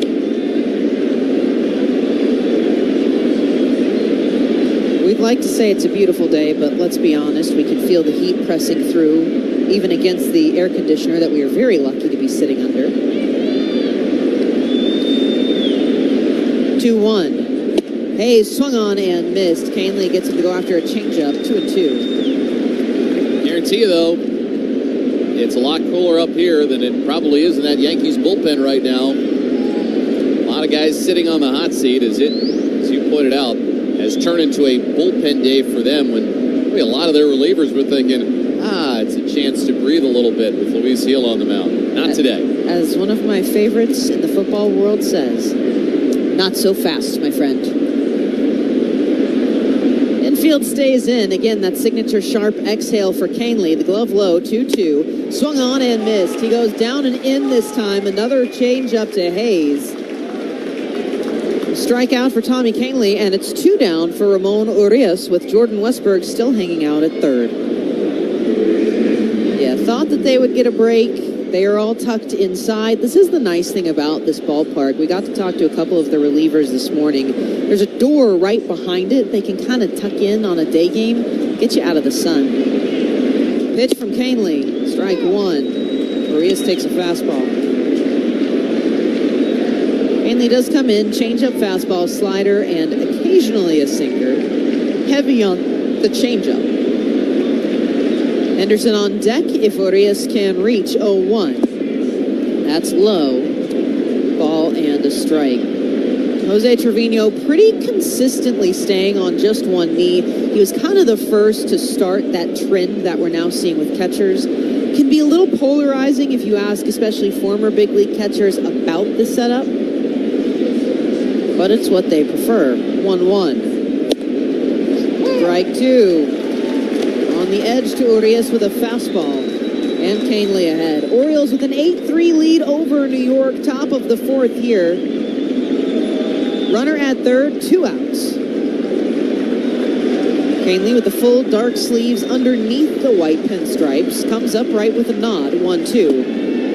And that's low. Urias checked his swing as they appeal to first base umpire Charlie Ramos. 2-2. 10 hits for the Orioles. And we are in the top of the 4th. And I have to keep changing the innings on my book because they've become factually incorrect very quickly. At least your handwriting's better than mine. 2-2. Urias backbends, fastball up and in. Full count for the third baseman. Yeah, we had the discussion the other day. It's sometimes an hour ride to get to the stadium because New York traffic. And I started filling out my book, and you looked across and said, yep, I already can't read my handwriting. That's not going to happen. Payoff to Urias. Did he check his swing? No. A strikeout. Canely gets him with a changeup again. The double for Jordan Westberg is left stranded on the bases. As we head to the bottom of the 4th, though, it's the Orioles with an 8-3 lead. Not completing high school is more of a social thing than it was an academic thing. Even though all these years have passed, I still had that longing to have my diploma. At age 30, Carissa finished her high school diploma. If you're even considering getting your high school diploma, you can do it. No one gets a diploma alone. If you're thinking of finishing your high school diploma, you have help. Find free adult education classes near you at finishyourdiploma.org. That's finishyourdiploma.org. Brought to you by the Dollar General Literacy Foundation and the Ad Council. Not completing high school is more of a social thing than it was an academic thing. Even though all these years have passed, I still had that longing to have my diploma. At age 30, Carissa finished her high school diploma. If you're even considering getting your high school diploma, you can do it. No one gets a diploma alone. If you're thinking of finishing your high school diploma, you have help. Find free adult education classes near you at finishyourdiploma.org. That's finishyourdiploma.org. Brought to you by the Dollar General Literacy Foundation and the Ad Council.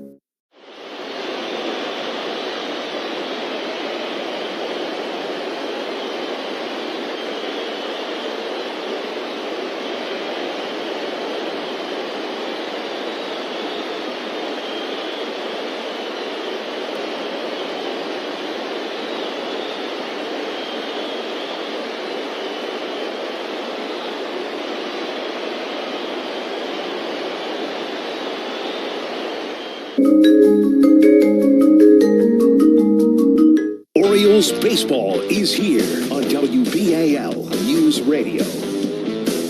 Hey, O's fans, cheer on your favorite condiment when the O's get back to the yard Monday, June 24th during the Orioles Live Berks Hot Dog Race. Watch Ketchup Mustard Relish compete for top dog as they race around the right field warning track down the first base line. Buy tickets now at Orioles.com/hotdograce.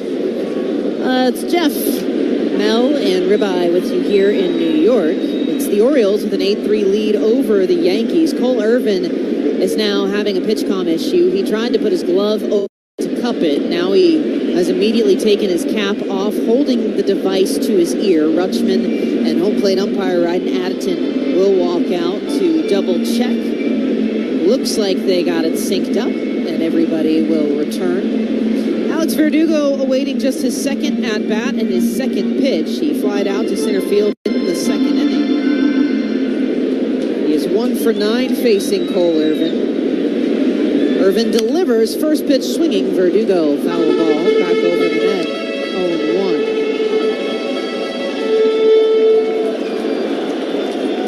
0-1. A hot day here in New York as summer is creeping into the concrete jungle. Blue cloudless skies overhead. 0-1. Verdugo shows a bunt, and it's a pitch inside. 1-1. And it's a bunt in that he held the bat low, but otherwise was standing fully upright, which is an interesting approach. But the call's his way anyway as Irvin mislocates. 1-1. Verdugo swings. Foul ball to the right side. 1-2. Ramon Urias is shifted over towards shortstop. Gunnar Henderson playing behind the second base, allowing Husberg to shift over. Shadows creeping in, all down third base and fully covering home plate. Irvin in the sun, 1-2. Verdugo swings, bouncing ball back to Ryan Mountcastle, holds off his pitcher, runs through and makes the play himself. Ground out to Mountcastle, retires Verdugo, and it's one away here in the bottom of the fourth, bringing up Gleyber Torres. The Orioles, when they have had their hot streaks offensively, this is that perfect example, jumping all over heel for a 6-run second inning. 4th time this year they've scored at least 6 runs, but the first time since April. First pitch swinging, Torres fouls this one back, 0-1. It's also their first time scoring 6 in an inning against the Yankees since last July, so maybe it's something about the heat. And the first time the Yankees have allowed 6 in an inning since last year's. This pitch is just outside. Ball and a strike to Gleyber Torres. They did allow 9 in the first inning last September against Kansas City. 1-1. Torres swings, skied ball, right field. Santander on the run, on towards the track, makes the catch, shades on. Retires Torres, and it's 2 away. And for Irvin, the good news is that his little buddy, Mackerel, that he had not adopted, but Barks, the local animal shelter, has a program where you can basically rent a dog for a day, you let him get out, they get to go have fun. Mackerel did get adopted right after Irvin's last time out. He was very excited about it. 2 outs for DJ LeMahieu, nobody on. Orioles 8-3 lead. Pitch is inside. Missed curve, 1-0. So Irvin said now that Mackerel is adopted, a beautiful little blockhead, he's going to find another dog to keep renting out until they get a home. 1-0. Curveball up high, but called a strike. 1-1. And the amazement in his voice, he said, I never thought I could be involved with a charity in season. Everywhere I've been, there's always been so much work involved. But Barks has made it easy. 1-1, LeMahieu swings on the ground. Urias traipses over, scoops, throws to first. Plenty of time. 5-3, LeMahieu retired. Cole Irvin, his second 3-up, 3-down inning of the afternoon as we head to the 5th in New York. Orioles an 8-3 lead on the Orioles.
101.5. Listen to the C4 and Brian Neiman Show right here at WBAL News Radio 1090 and FM 101.5. Oh, into the fifth inning at Yankee Stadium. Orioles with an 8-3. I almost said Oreos there, Jeff. I might need a snack. But the Orioles with an 8-3 lead over the Yankees. They're going to turn to their third reliever of the afternoon. And back in with the play-by-play. It's you, Jeff. Well, Mel, if you do go get some Oreos, just bring me some. Meanwhile, we'll tell you. I've got a cupcake. Oh, you do? I'm going to maybe save that for later then. But the Orioles, they lead it by an 8-3 score. The big inning for the Orioles was a 6-run second inning where they batted around. And so Tim Hill is the latest of this Yankees bullpen flotilla. Good word. Try. Oh, great word. First base out of the rubber. Hill, who throws 3/4, misses high to Gunnar Henderson. 1 ball and no strikes. 1 ball and no strikes. Rutschman next, and then Mountcastle in the top of the fifth. The kick and 1-0 offering is slung in there for a strike. 1 ball and 1 strike. Sinker there at 88 miles an hour.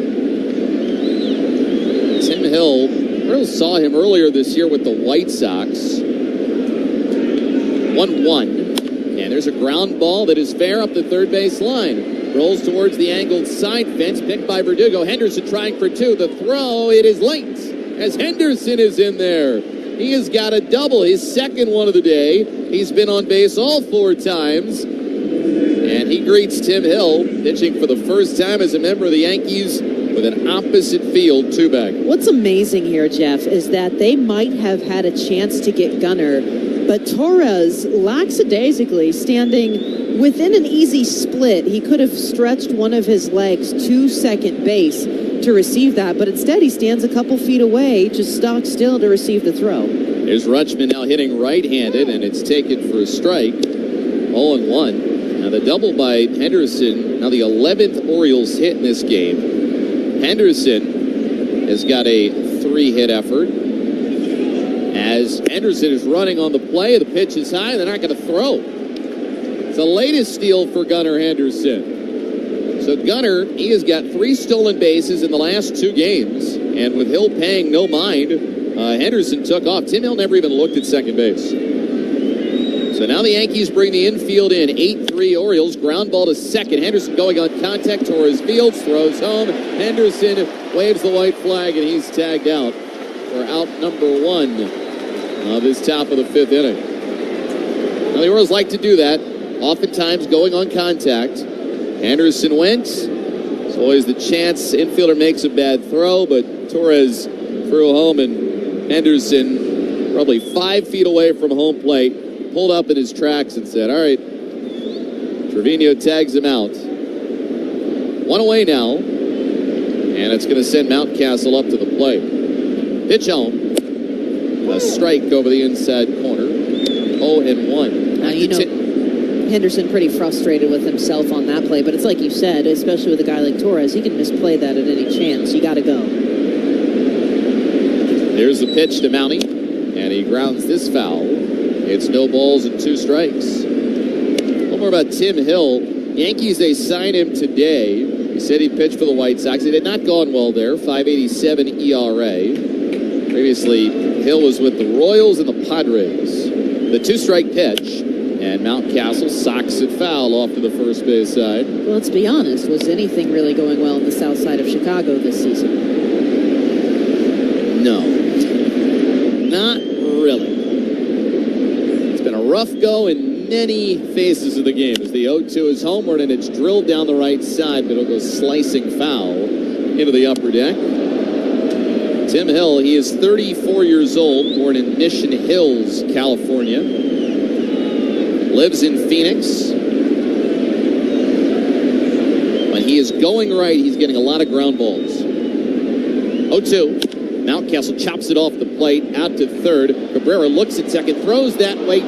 Can't be handled by Torres. It went off his glove. As it was a sidearm flick by Cabrera. Torres was trying to receive the throw like a first baseman, but only could knock it down. Everybody's safe, and the Orioles have them at first and second with 1 out. And Ryan O'Hearn is going to get a chance to hit left on left.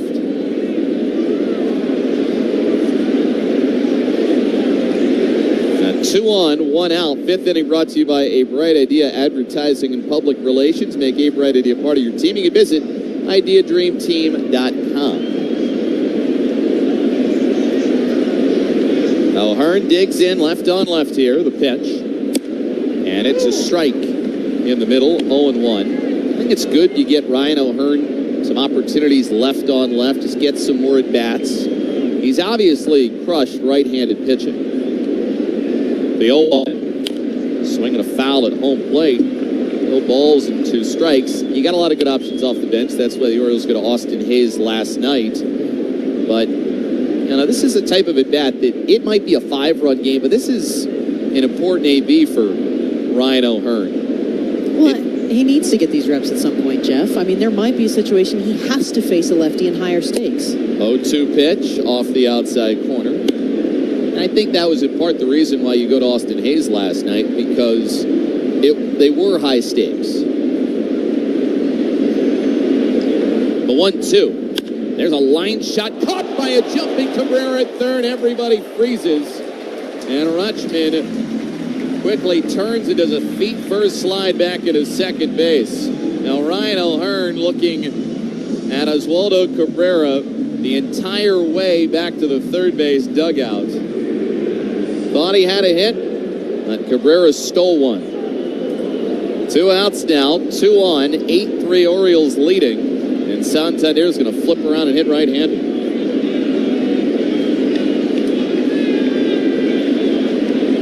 Here's a pitch. Swing and a miss. Santander goes through high heat. It's 0-1. Orioles, they have out-hit the Yankees 11-3 in this game, and New York has committed the lone error. 0-1. Fastball upstairs. 1 ball and 1 strike. Chance for the Orioles to win or not lose their 22nd straight series inside the division, which would be a record since divisions were formed in '69. Here's a pitch fouled back. 1 ball and 2 strikes. 1-2 against Anthony Santander. Additionally, be the Orioles' 2nd series win against the Yankees this year. The Orioles lead in this season series against the Yankees 4-2 so far. A 1-2. There's a fly ball hit deep out to right field. In the corner, it is slicing, and it is foul. Sent it beyond the 314 marker in the right field corner, but to the wrong side of the pole.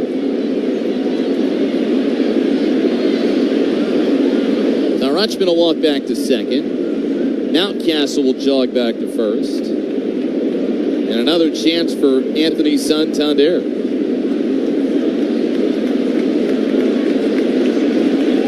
Taps the plate, looks out at Hill. It works in sunlight, home plate shadows. The 1-2 offering. Hit in the air, first base side foul territory, and it'll make it out of play.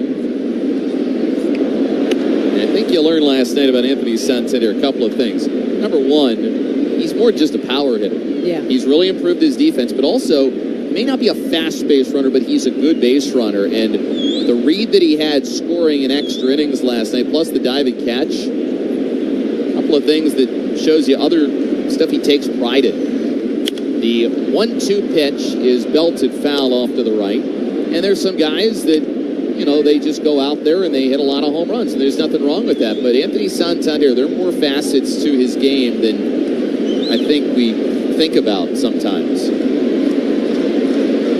2 on, 2 outs. The 1-2 pitch drilled out to right field. Juan Soto on the warning track. Will it be deep enough? You bet it will. In opposite field, Weaver for Anthony Santander.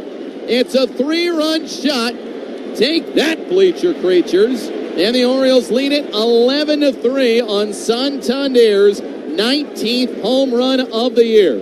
He's not caliente anymore, everybody. He is en fuego.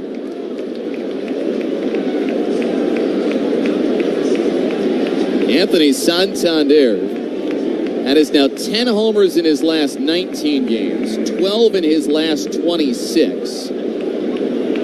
And it is another month for Santander where he hits the 10 home run mark. Oh, you said it, Jeff. He's a power hitter, and he was reading a lot of those hill pitches nicely. Swing and a miss. Jordan Westberg went below the zone for strike one. Yeah, Hill, his fastball was up in the zone, just sat there. 0-1. Line foul into the first base stands. No balls and 2 strikes. So is he a flaming potato? He's in Fuego. Yeah, flaming tater. 0-2. Check swing and a looper foul off to the first base side. I don't know, that maybe has the wrong connotation to it. I know.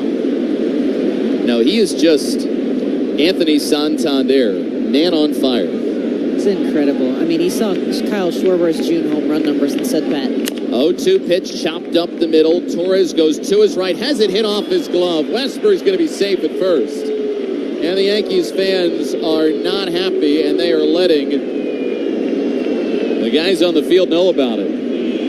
Now, this ball bounced. I don't think it hit off the second base bag. No, he basically snapped his glove closed before it was in the glove. And he's had a very rough week in front of Yankees fans, especially on the offense. But the defense the last couple of days is really starting to take a turn on the whole package. Second error of the inning for the Yankees. Charge this one on Torres as the pitch to Mullins is grounded softly to the right of the mound. Another chance for Torres. Charges infield, throws to first, and they get Mullins. 4-3 putout ends the inning, but the O's, they do some more damage. They have a 3-run inning, and the Orioles, they're not going to challenge this one. Not completing high school is more of a social thing than it was an academic thing. Even though all these years have passed, I still had that longing to have my diploma. At age 30, Carissa finished her high school diploma. To smash a home run ball onto Utah Street? You should sign up for Community Solar. It feels just as good. Well, almost. This nationally recognized and trusted state program can help qualifying low and moderate income households.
Fans 15 and over receive an Orioles LGBTQ plus Pride jersey.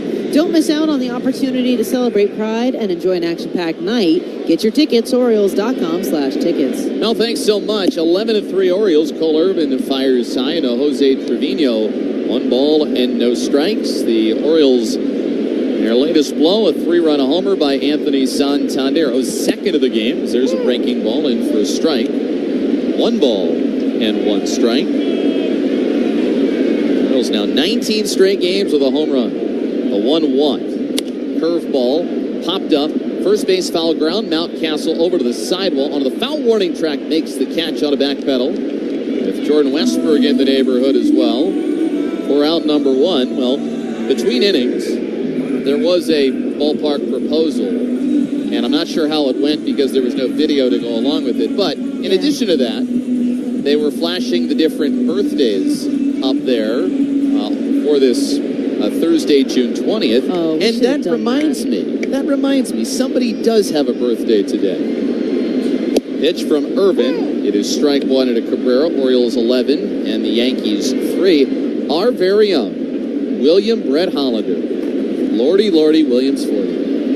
As the 0-1 is inside, 1 ball and 1 strike. I'll keep being his only defense on this. It's the anniversary of his birthday. It's fine. He preferred my terminology a lot better. But he doesn't look a day over 30, so congratulations, Brett. Another milestone. 1-1 outside for ball 2. He most certainly looks over 30. In fact, I would argue he looks over 40. What did he do to you this week? Just calling it like I see it. It's going to be a best friend breakup on air. There's the 2-1. Breaking ball is outside, ball 3. I think we can both agree, though, that Brett Hollander has many old man tendencies. I mean, so do I. Together we're the perfect 90-year-olds. He gets after it more than I do, though. 3-1. Outside for ball 4. 5-pitch walk there to Cabrera. He'll jog down to first. Orioles by 8. And it's back to the top of the order in Anthony Volpe. There are 2 modes of Brett Hollander. There is Frank the Tank Brett, who is much younger. And then there is vest-wearing, soup-eating Brett, who does fit the older bill. And we love both of them. And my favorite moment still in Hollander history is the despair that was spilling 2 cans of soup in Toronto. Pitch is high. 1 ball and no strikes. He was rather broken up about that. And Adley Rutschman is now going to jog out. Talk to Cole Irvin, who is trying to get his footing to be a little better at the base of the mound. But Brett, he's somebody that, first of all, he has a heart of gold. We do sincerely want to wish him a happy birthday. I mean, you don't, but I do. Well, happy birthday means happy birthday with love, and this is how I pass along love. It's the roast of Jeff. Yeah, no, he's the best. He's never in a bad mood. He's literally living his dream job that he's had since he was a child. And the very iconic now Santander to right call. So cool that it was his. The 1-0 pitch, it is taken low. 2 balls and no strikes. He celebrates a 40th birthday today. We did mention it to Brandon Hyde, who I don't think was aware that Brett was celebrating the big 4-0. Here's the 2-0. Knee-high strike into Volpe, 2-1. You treat your birthday like the Secret Service, so, I mean, I can't really blame other people for not knowing things. Yeah, it's okay. It took me 3 years to find your birth date. To each their own. But Brandon Hyde said he was not aware. 2-1. Low. 3 balls and a strike. But he did say that for somebody, Brandon, who just recently turned 50, he said that you'll realize how hard it is to go from your 40s into your 50s. So, Brett, you got 10 more years before it starts to get tough, buddy. Here's the 3-1. Line foul off to the right side. But in all sincerity, W.B. Hollander, our friend, our pal, occasionally our inspiration, but not much. We wish you happy birthday. Yeah, we can't wait to have a birthday flight to Houston with you today, Brett.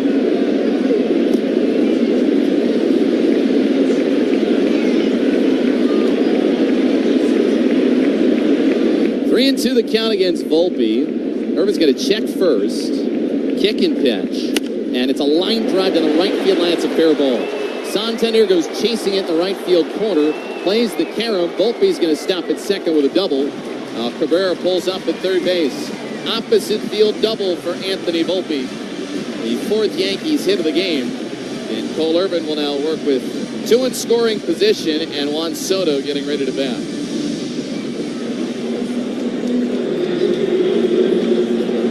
Yeah, Juan Soto comes up here. He has walked and scored a run. He's also lined out. Got Judge on deck, and we have seen at times Cole Irvin not be able to shut the doors, so to speak. Orioles, for instance, got a big second inning. The Yankees got on the board. Pitch here, cut through and missed. Soto pulled off with a curveball too soon, 0-1. Same thing was the case in the third, but as a starting pitcher, this is a spot. You need to get 2 more outs to get through the 5th. You want to shut the door even though it's an 11-3 game. 0-1. Here's the set of the pitch. And it's a foul back. No balls and 2 strikes. But to do so, you're going to go through Soto and likely Aaron Judge to do it.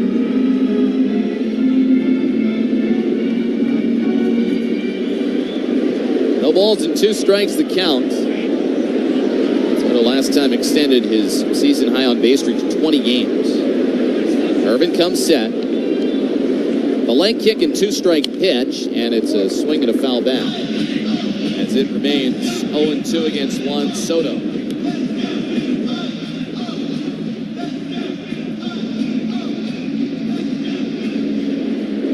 Two strikes to count.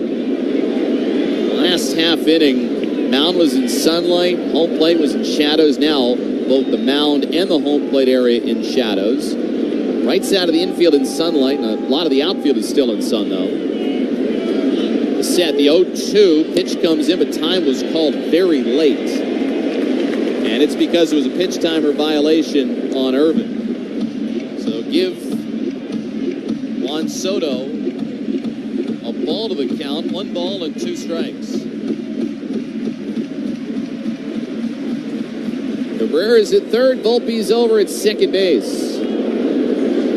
Digging in the left-handed batter's box, pendulums the bat, now cocks it back. The 1-2. Curveball pounded on the ground at the first base line. It is called a fair ball picked by Mountcastle, throws to a covering Irvin, steps on the bag, gets the force out of Soto, but this scores Cabrera to make it 11-4. And then Volpe advances down to third base. Now, it went over the bag fair, according to first base umpire Charlie Ramos. And now out of the dugout, here comes Drew French. Well, a really good job there for Cole Irvin. You see a lot of pitchers sometimes get so distracted, especially with runners in scoring position. They turn around, they try to watch what else is going on behind them. Instead, all he's focused on is the out at the bag right there, making sure he gets the foot on, making sure he doesn't have the collision. Aaron Judge is getting ready to bat. Brian Baker is throwing in the Orioles bullpen. I mean, you've got a 7-run lead, and he's at 77 pitches. And today, a lot harder to pocket if you're the Orioles, because yesterday you used all but 2 relievers in your bullpen, Keegan Aiken and Nick Vespi. Vespi did end up throwing in the pen. 7-run lead, and you got Judge right here, Stanton right afterwards. Brandon Hyde wanted to be prepared, I guess, for all scenarios, but a spot like this is be big for Cole Irvin. Find a way to get through 5. He's got a runner at third in Volpe. 11-4 Orioles leading. 2 outs, bottom of the 5th. Here's a pitch. Swing and a miss. A curveball below the zone, 0-1. That was a good one. Strike to ball there on Aaron Judge. They hit a 2-run homer to the opposite field in the 3rd inning.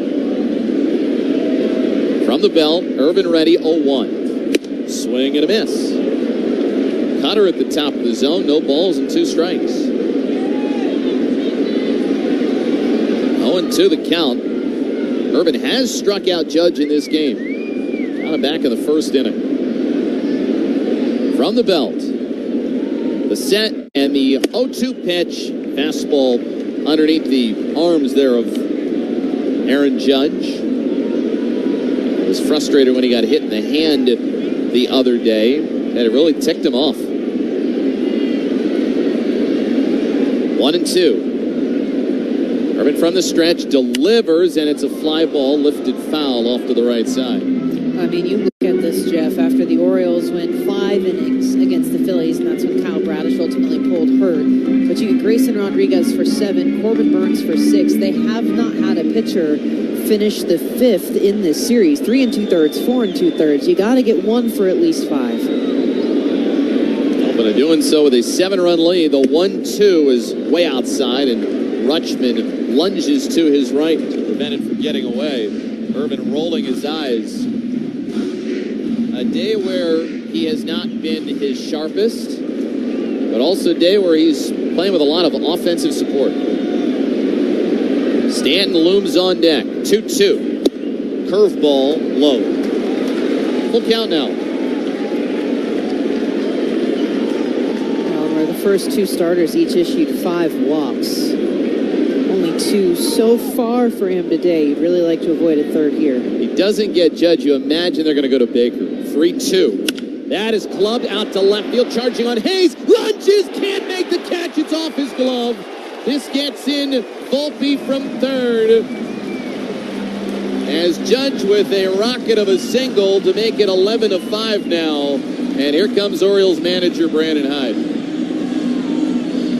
Well, Austin Hayes did everything he could. He had the ball in his glove. It was in there as he went to the ground. And I think as he went to the ground, it caused the ball to pop out.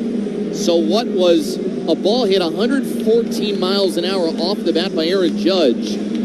Austin Hayes is leaning forward as he's diving. It is in his glove. He catches it, and then it pops out. So he doesn't control it. And the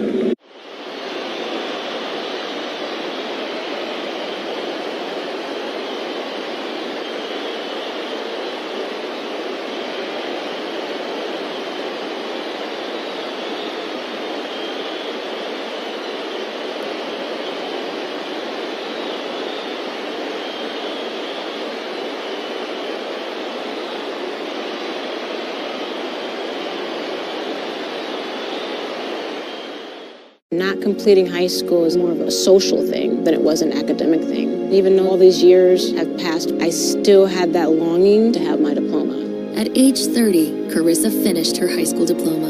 If you're even considering getting your high school diploma, you can do it. No one gets a diploma alone. If you're thinking of finishing your high school diploma, you have help. Find free adult education classes near you at finishyourdiploma.org. That's finishyourdiploma.org. Brought to you by the Dollar General Literacy Foundation and the Ad Council.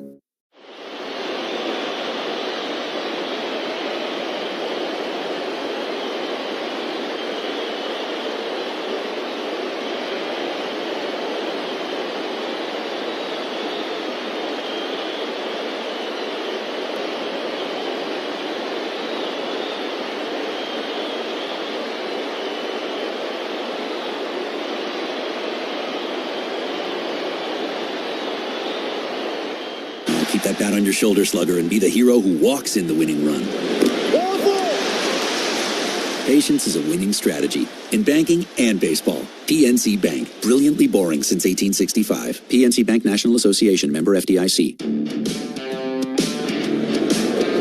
Cole Irvin can't make it through 5. 2 runs are in this inning. It's the Orioles 11 and the Yankees 5. Brian Baker, the new pitcher, facing Giancarlo Stanton. Right on right. And Big Show delivers strike 1, 96 over the inside corner. I mean, I think if you're Brandon Hyde, you're probably fuming right now because offense got Cole Irvin a big lead, and he was not able to make it through 5 frames as this pitch is inside, 1 ball and 1 strike. I mean, for the Orioles, you do have Grayson Rodriguez starting tomorrow. He goes 7 his last time. He got Corbin Burns right after that, but not the spot you want to put your bullpen in after what last night was. The 1-1. There's a swing and a foul. Off to the right and out of play, 1-2. Now Brian Baker came on last night and pitched a scoreless 8th inning. Tired pretty much everybody he faced. He got double play ball as the 1-2 homeward is high.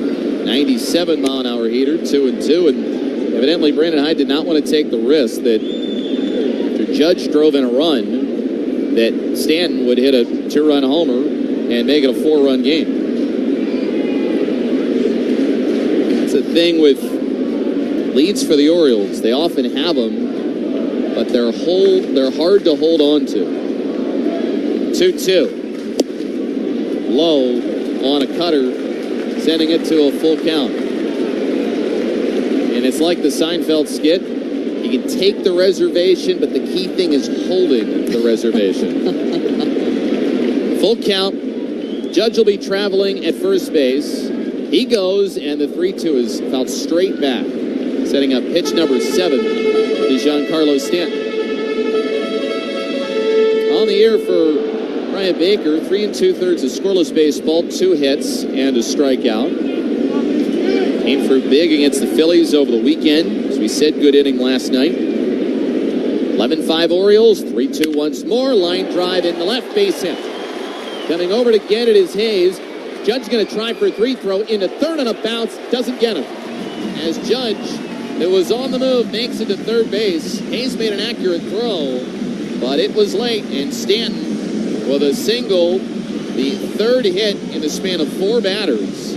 And now you get Alex Verdugo up to the plate with 2 on and 2 outs. And an 11-5 game that feels like an uncomfortable 11-5 game if you're the Orioles now. Verdugo has been retired twice. Baker pitches, and there's a line shot on one bounce to second. Backing up a hair is Westberg from a foot and a right, throws to first and gets Verdugo, ending the inning. Now, tough day for Cole Irvin. Yankees get 2. Orioles have the lead. It is 6. He goes into the bullpen as they lead the Yankees 11-5. 6th inning coming up on the Orioles.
Play responsibly.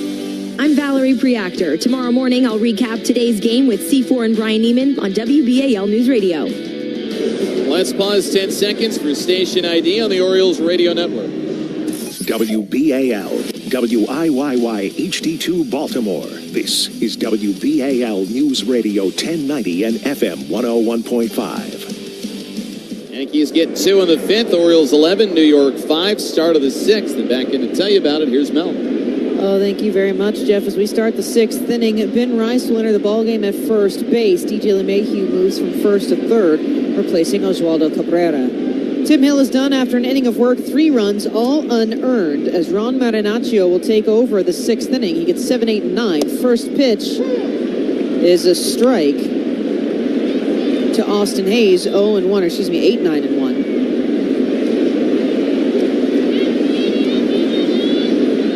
Is hard. Oswaldo Cabrera moves from third to second to take out Gleyber Torres. Austin Hayes is now hit by a pitch. So yeah, let's keep the narrative there as he'll take first base. 6th inning is brought to you by PNC. PNC Bank, brilliantly boring since 1865. Ramon Urias will now approach. Again, Hayes moving on down the line to first. Orioles with an 11-5 lead over the Yankees. Not one starter for the Orioles has finished 5 innings in this series, and miraculously, the O's with a chance to still come out winning the series. Hayes, the second hit by pitch after Jordan Westberg led off. Well, he didn't lead off. It was the second at-bat of the 2nd inning. So he re-led off the inning. Ramon Urias throw over to first instead. Hayes back with a quick step in plenty of time. Urias a walk, run scored. He's flied out and struck out so far this afternoon.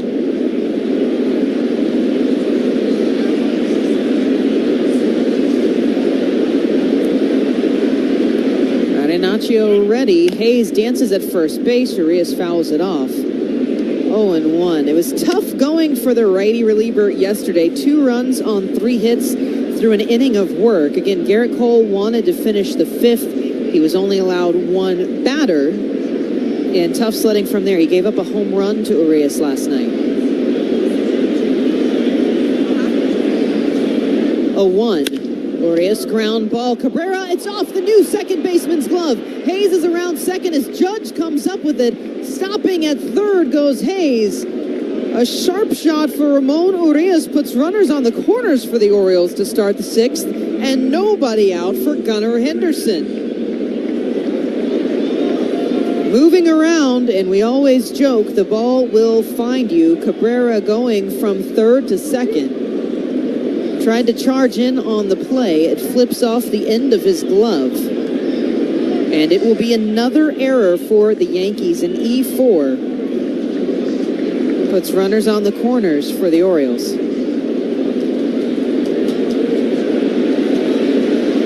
This comes after the Yankees had 3 errors yesterday. They match it today. Pitch home to Gunnar Henderson is inside, ball 1. Henderson a double walk, single, and another double. He has scored 3 out of the 4 times he's been aboard. That last forced out on a Torres throw to home. 1-0. Henderson swings, bouncing ground ball back towards third, spun on to second. Cabrera to first is not in time. Austin Hayes jogs home and make it a dozen for the Orioles here. 12-5 on the force out for the Yankees.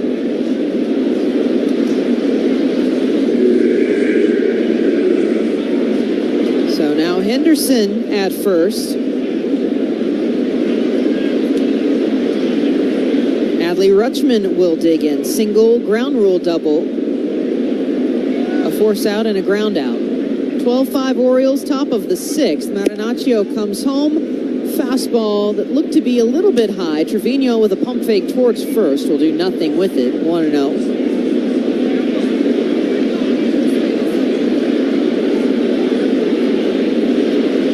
The righty reliever with that lean-in look, arm hanging low. Takes a glance at Henderson, comes up right. Spin throw over to first. Henderson back with a dive.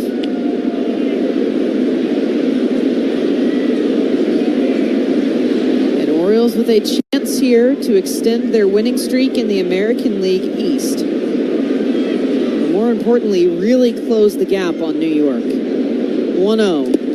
Rutschman flinches away. Breaking ball takes a bounce in the dirt. Ball 2. Reliever, 28 years old. A Delaware Bluehead with a 3 ERA. Just his 13th appearance on the year. Fastball, changeup, and sweeper. That changeup has been getting obliterated. Rutschman ready. 2-0. Outside, fastball with a miss, and that's ball 3. I mean, this would be big, Mel, for this win. And listen, it's a little bit of a different game in the sense that you need 7 wins to claim the season series. If the Orioles win today, they'd be at 5 against New York. Pitch home. And he just grabs the zone with a strike, keeping a fastball away from Rutschman. Especially important because your primary challenger right now is the New York Yankees. It's really the Orioles and Yankees, and then everyone else as far as the AL East goes. And really, as far as the entire American League goes. Ridiculous the way that these two have kept up with each other. As there's another throw over to Henderson, who's back with a dive. And you're happy your offense gets you another run, but there's still a lot of frustration because, as you pointed out, you still got a little ways to go before you get another off day. July. We're looking at July. As the 3-1 pitch is outside, Rutschman doesn't think twice, gives a toss up the bat. A free base for Adley Rutschman, his first of the day. He'll take a jog, and Henderson advances to second. And and it'll bring up Ryan Mountcastle. By the way, with the Orioles at 12 runs on their 12 hits, love this nugget from Rock Kubatko. Orioles' final visit last year to Yankee Stadium was on July 6th. Henderson went 4 for 7. He drove in 5. The Orioles finished with 20 hits. So they are just 8 shy of doing ridiculous math that they did last year against the Yankees, albeit not their last trip. Pitch to Mountcastle, strike 1.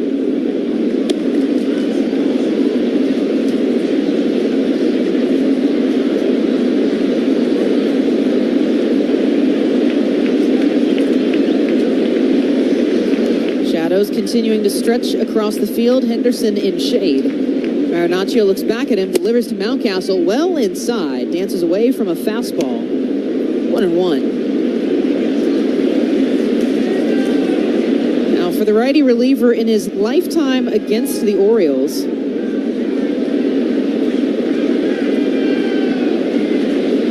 pretty manageable numbers for the O's. As runners are dancing and drawing the righty off guard, he delivers a 1-1 pitch. Mountcastle just fouled to the left side. 1-2. Where the 3-4-5 hitters for the Orioles today have done huge damage. This should be their guy. This is his 13th appearance against the Orioles. He's got a 3.24 ERA, and he's 0-1.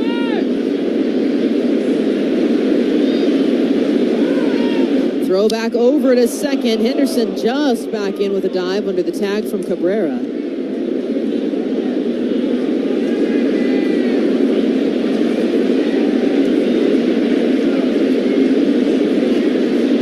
As the Yankees initially were going to take another look at that play, they'll decide to play on. Henderson at second, Rutschman at first. 1 out here in the top of the 6th. Mountcastle a double walk, and he reached on an error, scoring 2 out of the 3 times he has reached.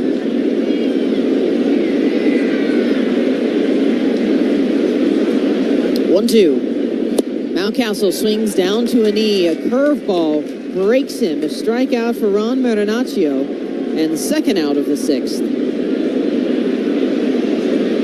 Orioles with another lengthy inning here. The Yankees have not had one clean inning of work against them so far this afternoon. And again, as taxed as their arms came into this game, not too much of a surprise. Again, Luis Gil only lasting an inning and a third is the real shock of the day. Ryan O'Hearn, pitch home outside. Single walk, sacrifice fly, and a ridiculous line out to Cabrera, who was at third base at the time.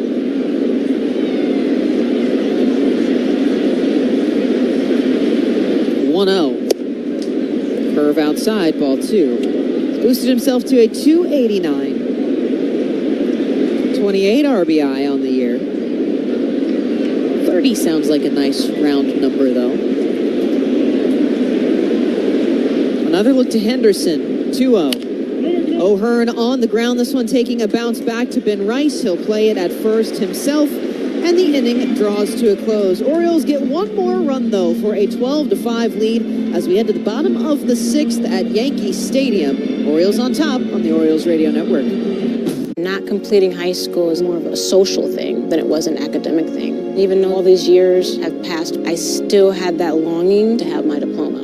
At age 30, Carissa finished her high school diploma. If you're even considering getting your high school diploma, you can do it. No one gets a diploma alone.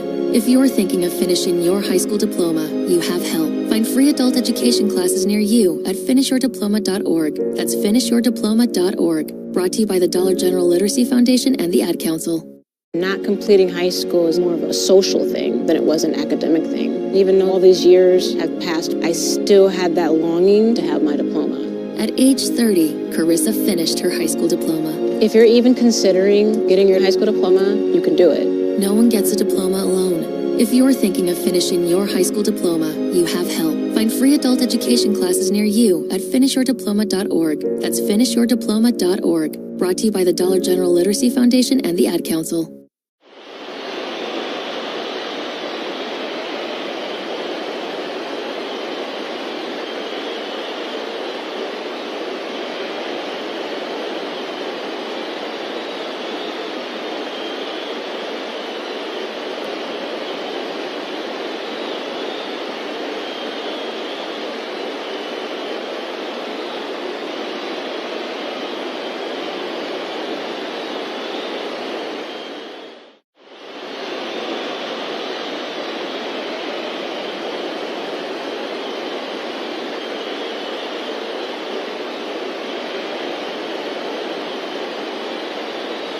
today. Your tickets today at NavySports.com. Off day for a lot of teams across the league. Only a few that have played so far. Games that have gone final. Kansas City beats Oakland 3-2 in California. The Dodgers top the Rockies 5-3. Astros take care of business in the south side of Chicago 5-3 as well. And Tampa Bay hangs on in 10 innings to drop the Twins 7-6. Brian Baker back out for another round of work. He takes on Ben Rice. Fastball strike one from Baker. Ben Rice, the rookie who made his debut in Game 1 of the series against the Orioles. Looks like he will be the frequent first baseman moving forward without their regular as he fouls this one to the left side. 0-2. Anthony Rizzo is out in a minimum of 4 to 6 weeks with what is essentially, in layman's terms, a fractured elbow. As Gonzalez is back up warming for the Yankees, the lefty who came in yesterday with the controversial gunner hit by pitch, as Brian Baker now signals he needs to reset his pitch count, and they do. And now time called as Baker was in his windup. They're going to call another clock violation.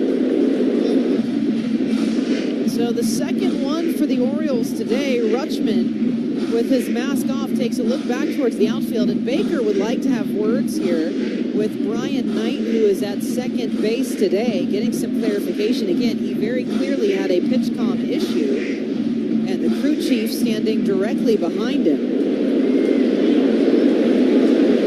And Baker pointing at his hat saying, "I couldn't hear anything, and I said I couldn't hear anything." But it's 1-2 either way for Ben Rice. 1-2. And that's a strike, and it doesn't get the call. A changeup for Brian Baker placed beautifully, and now it's 2-2. I mean, that was above the knees and over the inside corner. 2-2. Rice fouls it back.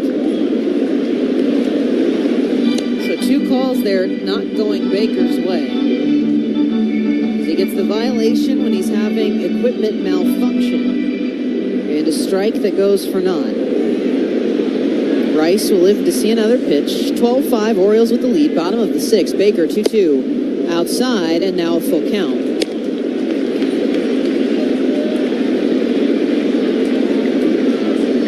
Rice, who already has had his first major league hit in Game 1 of this series, almost had his first major league home run last night. Payoff.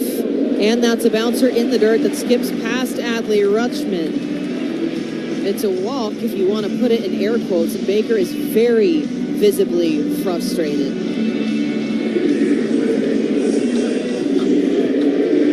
As he gives a point back towards Jordan Westberg at second base.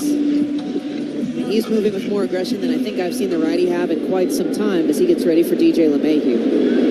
And you can't really fault him. Ball tucks from behind the back for the righty. Pitch to LeMahieu, strike one, fastball at 96. LeMahieu 1 for 2 on the day, a single and a ground out. Single boosts him to a 207, but still only a 506 OPS. 12-5, Orioles with the lead. 0-1. DJ LeMahieu fouls this one sharply towards the Yankees tarp behind third base, 0-2. Again, finding in-game timing for the Yankees infielder has not been going his way this year. He has rhythm in the cage, not translating to live ABs. Baker would like to keep that going. 0-2. Woo! Strikeout! On the corner at 97. Baker freezes LeMahieu. And the first out is a punch out in the 6th. That's maturity, Mel. I mean, you had Rice at 0-2. You lost him via walk. And you strike out LeMahieu on 3 pitches. And the last one painted over the outside corner. So it's 1 down for Jose Trevino, 0 for 2 today. Baker comes home, breaking ball that is allegedly low, ball 1.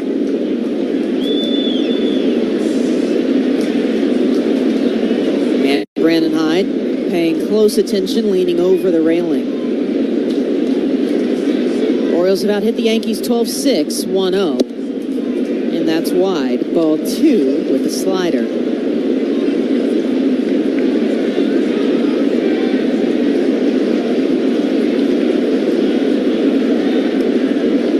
Trevino batting .261 as the 2-0 comes home. Baker grabs the zone with a strike. Back to the slider. Keegan Aiken is warming in the Orioles pen. He did not get up yesterday. Had 3 innings, a few days off, and pitched in game 1. 2-1. Strike 2. Baker living on that edge now that he knows he can get it. Another slider.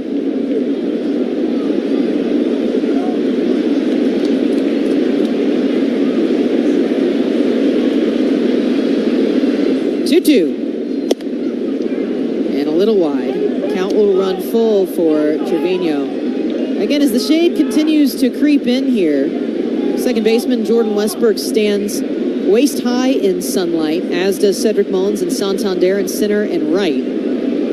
Everybody else in shade is now Trevino has something in his eye and steps away from home plate. Baker with a sharp exhale on the mound.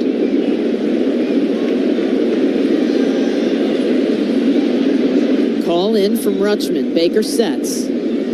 Payoff. Trevino swings. Grounder. Gunnar Henderson charges in. Flips it to Westberg. Westberg to first. Count it. 6-4-3. Double play for the Orioles. And Brian Baker gets his revenge. 3 up and 3 down because they roll 2 as we head to the 7th at Yankee Stadium. Not completing high school is more of a social thing than it was an academic thing. Even though all these years have passed, I still had that longing to have my diploma. At age 30, Carissa finished her high school diploma. If you're even considering getting your high school diploma, you can do it. No one gets a diploma alone. If you're thinking of finishing your high school diploma, you have help. Find free adult education classes near you at finishyourdiploma.org. That's finishyourdiploma.org. Brought to you by the Dollar General Literacy Foundation and the Ad Council.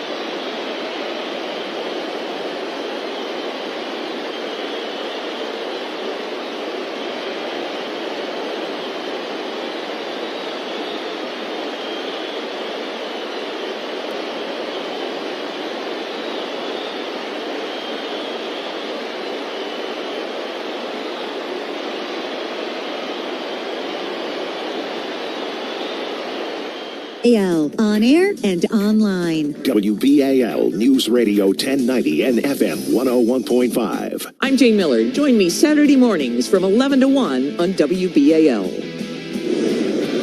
7th inning is brought to you by the Maryland Mortgage Program. 7 steps to home ownership. Start your journey at mmp.maryland.gov. Righty Ron Marinaccio has done an inning of work, a hit batsman, a walk, a strikeout, 1 unearned run. But it doesn't matter because it's a run all the same. The Orioles with a 12-5 lead over the Yankees in the finale and the rubber match of this series. Victor Gonzalez, the left-handed pitcher, will come out for the 7th inning. Santander, Westberg, Mullins due up against him. Gonzalez, with an inning and 2/3 last night, gave up a run after he plunked Henderson. He came home. Pitch to Santander. That one skips past the glove of Trevino. Ball 1. Santander from the right side.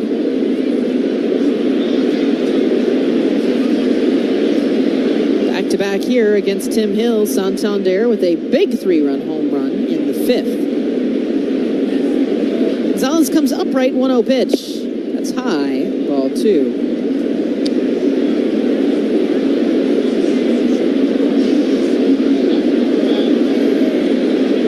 Santander has just been about unstoppable in the month of June, averaging a home run every other game. 2-0.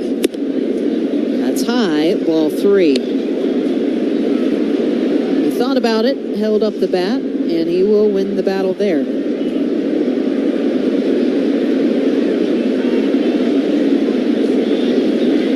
Rio just grabs the corner for a strike. Santander trying to sell it. Took a little bunny hop away as he has a grimacing face looking back out towards the outfield.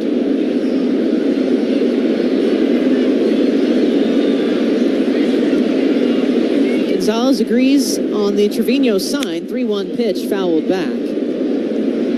Another fastball for Santander and a full count. All sinkers and changeups here to the Orioles outfielder so far. He got a bleeding fastball his last time up. He also had a single in the second. Gonzalez, the payoff. And that's well high. Santander, a leadoff walk, starts the top of the 7th. And usually for the Orioles, if the first man takes a free base, they can cash it in and spell a little trouble.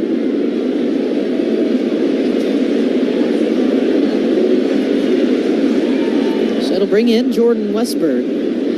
Again, his first game back after having hip discomfort when Soto ran into him game 1. Gonzalez home, fouled back, 0-1 for Westberg. Single, double, hit by a pitch in the second and reached on an error in the 5th. A little amuse-bouche of everything for him.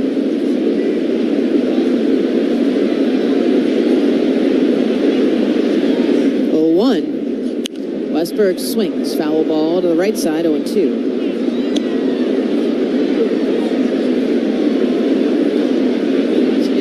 Close to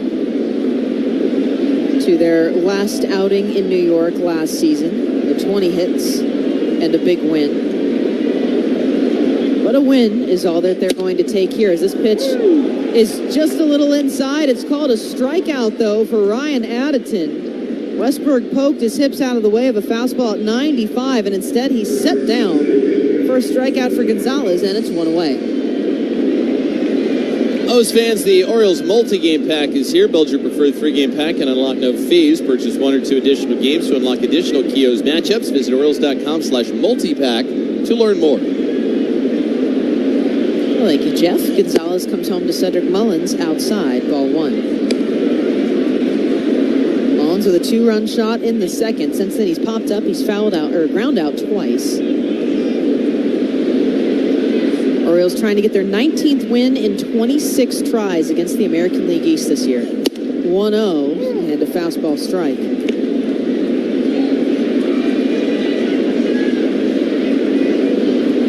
Either way, they have denied the Yankees from making it 10 consecutive wins behind Luis Gil. Chased out before the second inning could come to a close. 1-1. That's away. Ball 2.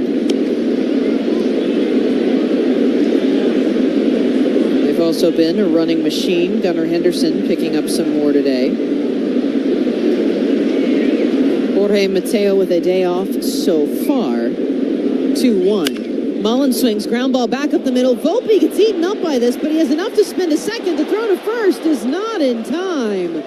Anthony Volpe with a ridiculous stop for the shortstop as he dove to his knees to get after this shot from Mullins. It basically tornadoed him around from his knees. He threw to Cabrera, who covered second, and Cabrera with a mid-air throw to first. They couldn't get Mullins. They take Santander off the base paths. So a force out here, but that could have easily been 2 men aboard for Austin Hayes if it's not for Volpe, who's been a standout for the Yankees. Mullins at first, 2 outs, the pitch to Hayes, strike 1. Hayes is looking for his first hit. He got plunked to lead off the 6th, then came home to score.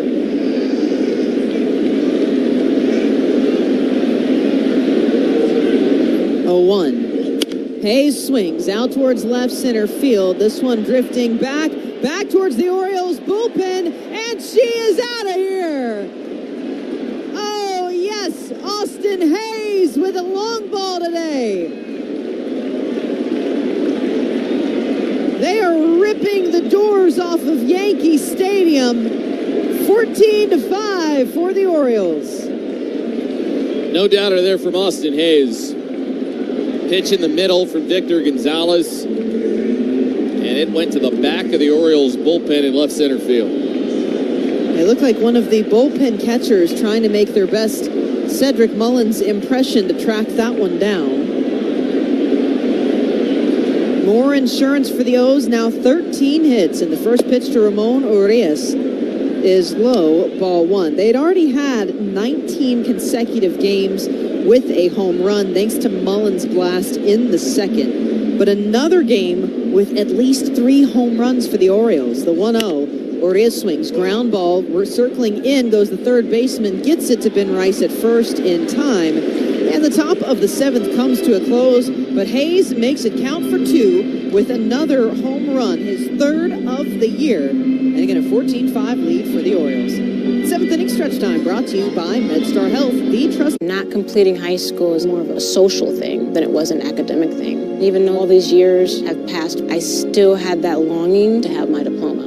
At age 30, Carissa finished her high school diploma. If you're even considering getting your high school diploma, you can do it. No one gets a diploma alone. If you're thinking of finishing your high school diploma, you have help. Find free adult education classes near you at finishyourdiploma.org. That's finishyourdiploma.org. Brought to you by the Dollar General Literacy Foundation and the Ad Council.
Really tremendous here. And a tremendous afternoon for the Orioles offense. Again, they have been rolling and crushing the Yankees today. A 14-5 lead. Brian Baker will exit after an inning and a third of work. 1 hit, 1 walk, and 1 strikeout from him as he'll give way to the lefty Keegan Aiken. Now, Aiken did get the night off last night. Again, he and Nick Vespi were the last 2 left in the Orioles bullpen. Vespi did get in and warm up for a little bit, but did not have to come in. Aiken pitching in game 1 for 2 innings of work, 1 run, 1 walk, and a hit batsman. That was following his performance going for 3 innings of relief against the Philadelphia. Hollander's birthday, and we do wish our pal a happy birthday. I would just like to denote the minute that I said that, you deflated like a balloon, which was hilarious. I didn't deflate, I was just more surprised. I didn't realize that Brett Hollander was that big of a deal. Of course he is. I would celebrate your birthday in that fashion, but you don't like it. I don't think Brett likes it, but he's not here to defend himself. Power of the microphone. Aiken to Cabrera, and that's outside for ball 1. Again, Orioles will pick up from here. They head on down to Houston 4-3 before they finally get to return home again for another week. 1-0.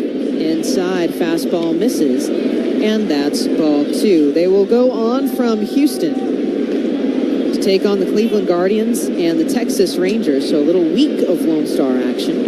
2-0, Cabrera swing and a miss. Aiken straightens out the fastball, strike 1. Again, just the second reliever of the day. Somehow, the Orioles with not 1 starter in the series, finishing 5. 2-1. Cabrera fouls this over the net, 2-2.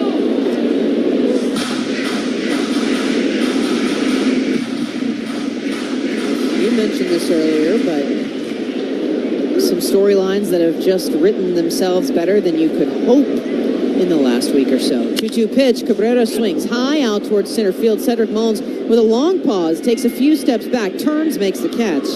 Cabrera retired, one away in the bottom of the 7th. But for Rodriguez, growing up just outside of Houston, Texas, a chance for him to stand up really tall against a team that he did grow up watching. He's a big Nolan Ryan fan. You couldn't really fault him for that. And of course, he made his debut in the Lone Star State, but that was in Arlington against the Rangers. First pitch from Aiken to Volpe, and that misses high, ball 1. Volpe with just a double, run scored in the 5th. He's lined out and flied out. For the most part, Orioles pitchers have done a good job limiting pitches per plate appearance this afternoon. 1-0. Wide gets the call. Good on Rutschman for reeling a slider in. Ball and a strike. I mean, I give a lot of credit to Brian Baker. It felt like he restored order when he came in. 100%. 1-1. And that's outside. Cross body snag for Rutschman on a fastball at 95. I mean, it may not be talked about, especially if the game stays like it is right now, but attacking the strike zone, good velocity. Caleb Ferguson is warming up as Aiken delivers another strike to Volpe. Perfectly places a slider, 2-2. And then there was a moment, and I give Baker a lot of credit for this, walked the leadoff batter after doesn't get a call or two, and then a pitch timer violation, comes back, strikes hitter out, gets a double play. 2-2, swung on and missed. Volpe set down. He chases a fastball. And first strikeout for Keegan Aiken, 2 away in the bottom of the 7th. Hey, O's fans, share the magic of Orioles baseball and start planning your next group outing. From clients to colleagues, sports teams, schools, family, and friends, Orioles group tickets offer a wide variety of seating and pricing options to fit any group need. Visit Orioles.com/groups for more information. 2 outs and nobody on. Pitch to Juan Soto is in the dirt for ball 1. Soto with just 1 walk, a run scored this afternoon. Following his illustrious 3-walk game 1, and again just 1 yesterday as well. 1-0. Soto foul ball. Back to our left. Ball and a strike. 14-5. Orioles lead the Yankees, bottom of the 7th. 2 outs and nobody on for New York. Everything got started with a Gunnar Henderson leadoff double in the 1st. And those bats have not looked back. 1-1. Soto swings, sharp ground ball. Westberg is there with ease. Pumps it, throws to first. And Soto retired for 3. Aiken disposes of the Yankees in order. We're through 7 here at Yankee Stadium. A 14-5 lead for Baltimore on the Orioles Radio Network. Not completing high school is more of a social thing than it was an academic thing. Even though all these years have passed, I still had that longing to have my diploma. At age 30, Carissa finished her high school diploma. If you're even considering getting your high school diploma, you can do it. No one gets a diploma alone. If you're thinking of finishing your high school diploma, you have help. Find free adult education classes near you at finishyourdiploma.org. That's finishyourdiploma.org. Brought to you by the Dollar General Literacy Foundation and the Ad Council. Not completing high school is more of a social thing than it was an academic thing. Even though all these years have passed, I still had that longing to have my diploma. At age 30, Carissa finished her high school diploma. If you're even considering getting your high school diploma, you can do it. No one gets a diploma alone. If you're thinking of finishing your high school diploma, you have help. Find free adult education classes near you at finishyourdiploma.org. That's finishyourdiploma.org. Brought to you by the Dollar General Literacy Foundation and the Ad Council.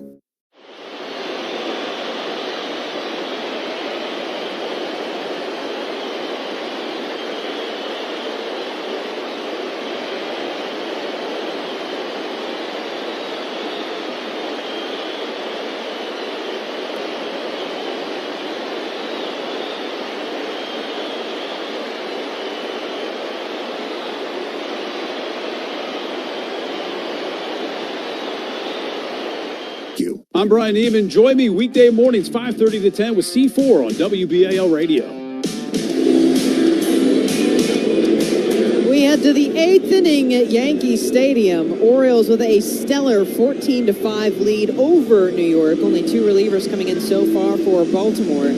But for Victor Gonzalez, done after an inning of work, gives up another 2 runs. It's time to turn it back over for the rest of the way, and a new man on the hill, and Jeff Arnold. No, thanks so much. The new man on the mound, it is left-hander Caleb Ferguson, who is pitching in a much lower leverage spot than he was yesterday. As Mel said, the Orioles up big. Orioles have scored 14 runs on 13 hits, no errors. Yankees 5 runs, 6 hits, and they have made 3 errors in the game. Now Ferguson appeared for the 31st time on the year. 1-3 record and a 4.94 ERA for Ferguson, former member of the Dodgers organization. There's a pitch, and Henderson chops it past the mound. Going to his left, Volpe, the shortstop, fields right of second, throws Henderson out at first base. With Rice doing a nice job to keep his foot on the bag. 8th inning brought to you by Chesapeake Telemedicine. Go to ChesapeakeTelemedicine.com and get the care you need without the hassle. Chesapeake Telemedicine is telemedicine made easy. 14 runs that the Orioles have scored in this game. That is a season best. They had 13 in the second game of the year against the LA Angels. 8 of the Orioles' 9 starters have got at least 1 hit. Rutschman in from the right. Ferguson throws. And that is a strike at the top of the zone. And then the Orioles' 3 through 5 hitters have gone 4 for 11 combined. A homer, 3 runs scored, and they've driven in 8 of the 14 runs. Here's the 0-1. Breaking ball from Ferguson is in for a strike, and it's 0-2, and it has meant the Yankees fans have been a little bit more quiet today. You know, Nick Vespi looked at me in the clubhouse today, and he turned, and he had a big megawatt smile, and he said, you know what the best thing is? I said, what? He goes, a quiet Yankee Stadium. It's definitely not the case last night, or the night before. As the 0-2 comes home, and Rutschman slaps it into short right field. That'll get down for a base hit. A 3-hit game for Adley Rutschman. He's on base again. So he has been aboard 4 times in this game.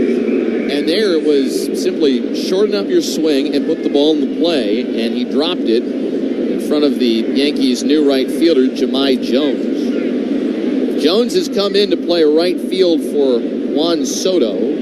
And then the new center fielder for the Yankees is Trent Grisham. Here's Ryan Mountcastle. Swing and a miss. Our first pitch fastball from Ferguson, 0-1. Mountcastle only had the first big blow of this game when he had a bases clearing double in the second inning. The count. Ferguson a high set. Delivers, and the 0-1 is slapped down the right field line. That's a fair ball. It'll bang off the bottom part of the right field corner wall. Mountcastle digging for 2. He is in on a slide as Rutschman makes it to third base. It's an opposite field double this time for Ryan Mountcastle. And the Orioles put them at second and third, looking for more in this 8th inning with 1 out. You love a little double-double order here for Mountie. Ryan O'Hearn with a pair of doubles in each of the first 2 games. Let's transfer to the next Ryan. Well, O'Hearn has driven in a couple of runs for the Orioles. Single in the first got the scoring started. And then the sac fly in the 3rd inning. Orioles up to 15 hits in this game. They're at second and third, 14-5-0's lead. Here's the pitch. Swing and a miss. A breaking ball, 0-1. Ryan O'Hearn. His wife had a chance to take in a Broadway show on the off day. They went and saw Michael Jackson, which was one of those shows on Broadway.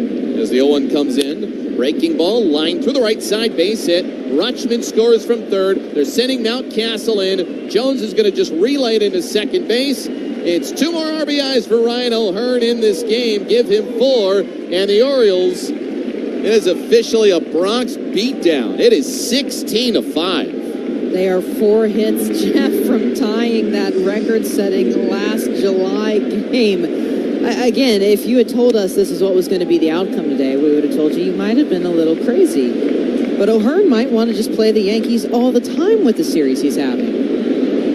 Love facing the Yankees. Has hit well this month, too. Now here's Santander hitting right-handed against Ferguson. The pitch in. It is low. 1 ball and no strikes. You pointed to it last year. Last time that the Orioles were at this ballpark, and the Orioles are going to be coming back again. But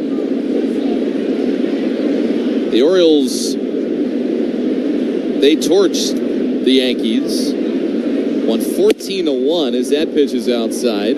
2 balls and no strikes. Henderson has the huge day, and as they prepare to leave the Bronx to head to Houston, the Orioles are hoping they're going to bring some of this offense down to the Southwest. Well, they have rockets down there. 2-0. Curveball hangs high, and Santander takes for a strike. I heard they're just bringing in a Baltimore rocket this time. To get their first look at the Astros. 2-1, 1 out. 16-5 Orioles in the 8th. Here's a pitch. And a swing and a miss. A breaking ball down and in. It's 2 balls and 2 strikes. It felt, and maybe it wasn't, but it felt a little hairy in the 5th inning. And since that time, the Orioles have scored 5 unanswered runs. Breaking ball here, check swing in the dirt. They appeal, no go. Santander held. It's now a full count. And Santander with the confidence now 2 games in a row. He's the one appealing to first base. He knows his swing and that he was able to hold it back there. And we should add, by the way, Jeff, tomorrow they're debuting, or they're seeing a rookie make his debut for the Astros. So another good chance for the offense. 3-2 offering. Fastball, strike 3 call. Santander let it go. As it was over the inside corner, Santander a few words for Ryan Addington, the home plate umpire. Second out of this top of the 8th inning, Orioles by 11 runs. Jake Bloss is going to start tomorrow. Dana Brown, the Astros GM, was speaking earlier as the pitch comes in, and Westberg takes low. The breaking ball for ball 1. Astros have had a lot of problems injury-wise in their rotation, too. They feel like Bloss, with his combination of stuff plus command, gives them their best shot in this series coming up against the O's. A 1-0. Fastball is high. 2 balls, no strikes. Coming up from Whataburger Field in Corpus Christi. That's a bit of a scenery change. Yeah, the nice thing is you go inside of Minute Maid Park and it's air conditioned. Burgers to oranges. 2-0.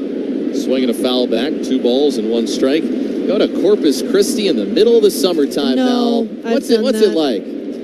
We think today is hot, and lest we forget, we are only a few years removed from a place where the air feels like super glue.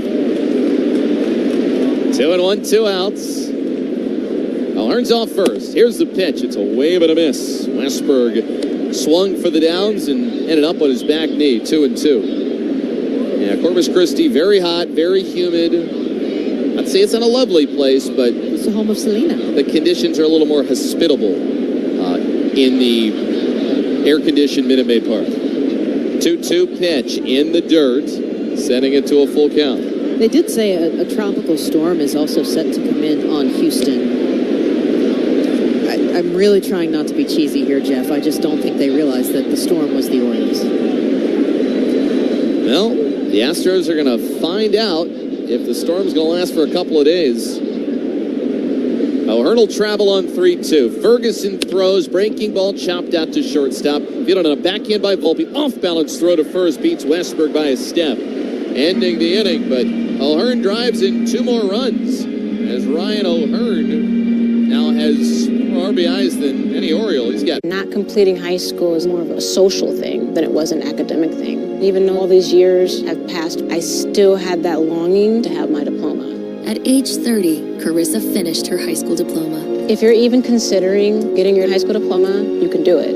No one gets a diploma alone. If you're thinking of finishing your high school diploma, you have help. Find free adult education classes near you at finishyourdiploma.org. That's finishyourdiploma.org. Brought to you by the Dollar General Literacy Foundation and the Ad Council. Not completing high school is more of a social thing than it was an academic thing. Even though all these years have passed, I still had that longing to have my diploma. At age 30, Carissa finished her high school diploma. If you're even considering getting your high school diploma, you can do it. No one gets a diploma alone. If you're thinking of finishing your high school diploma, you have help. Find free adult education classes near you at finishyourdiploma.org. That's finishyourdiploma.org. Brought to you by the Dollar General Literacy Foundation and the Ad Council.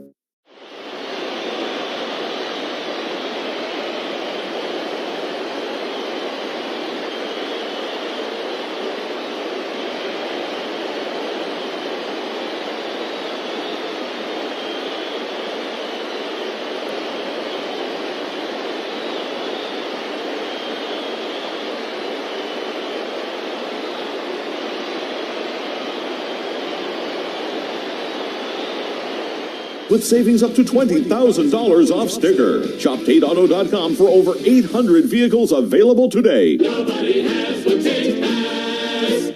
The home of the Orioles, WBAL News Radio. This copyrighted broadcast is presented by the authority of the Baltimore Orioles and may not be reproduced or retransmitted in any form. The accounts and descriptions of this game may not be disseminated without the express written consent of the Baltimore Orioles. Mel, thanks for that. It'll be Jahmai Jones to bat here. Mason Keegan-Aiken, 16 of 5 Orioles. Leighton Jones, first ball swinging, hits in the air to right. Colton Cowser's just come into the game, makes the catch, going in a foul ground right against the sidewall. And a fan chatting with Cowser, maybe saying, couldn't you have let that ball go foul and me get a souvenir? As Cowser looked up into the sky while first checking where the wall was, he made the catch, and he basically stole a souvenir away from a fan. And the fan, I think, was saying if you just let it land right there, we could have gotten a foul ball as that is low into Giancarlo Stanton for ball one. It has just been one of those days for the Yankees and their fans. Well, we usually say that defensive replacements, the ball finds them. But who better than to get the hijinks? The 1-0 is taken for a strike, 1-1. Cowser in the game to replace Santander, and then Nick Maytime, who was just added to the Orioles' active roster, has come on to play second. The 1-1. Swing and a miss. Stanton late on 94-mile-an-hour heat. It's 1 ball and 2 strikes. The Orioles' offense has not stopped. They have scored runs in every inning since the 5th. A 1-2 pitch is lifted upstairs and off to our right. It stays 1-2 against Giancarlo Stanton. And what has been the best offensive day for the Orioles all season. 1-2 the count now. Here's the pitch. Check swing and offering the dirt. They appeal. Did he go? No. Rutschman looks for the baseball, and it was at his feet. Now, in a little while, they're going to kick off a really important event. This is something that it has become one of the wonderful events that baseball has introduced. As this pitch is cut through and missed, a high heater. And Giancarlo Stanton goes down on strikes. The second out of the inning. Tonight, the Giants, as well as the St. Louis Cardinals, taking part tonight in the Rickwood Classic. Takes place at Rickwood Field in Birmingham, Alabama. Breaking ball is in there for a strike to Alex Verdugo. It is 0-1. Rickwood Field is where Willie Mays, who just passed, began his professional career in the Negro Leagues with the Birmingham Black Barons. As there's a foul off to the left. No balls and 2 strikes. And Rickwood, the oldest pro ballpark in the country, goes back to August of 1910. And Mel, you pointed this out in the pregame. On the manual scoreboard there, they're going to set the clock at 8:24.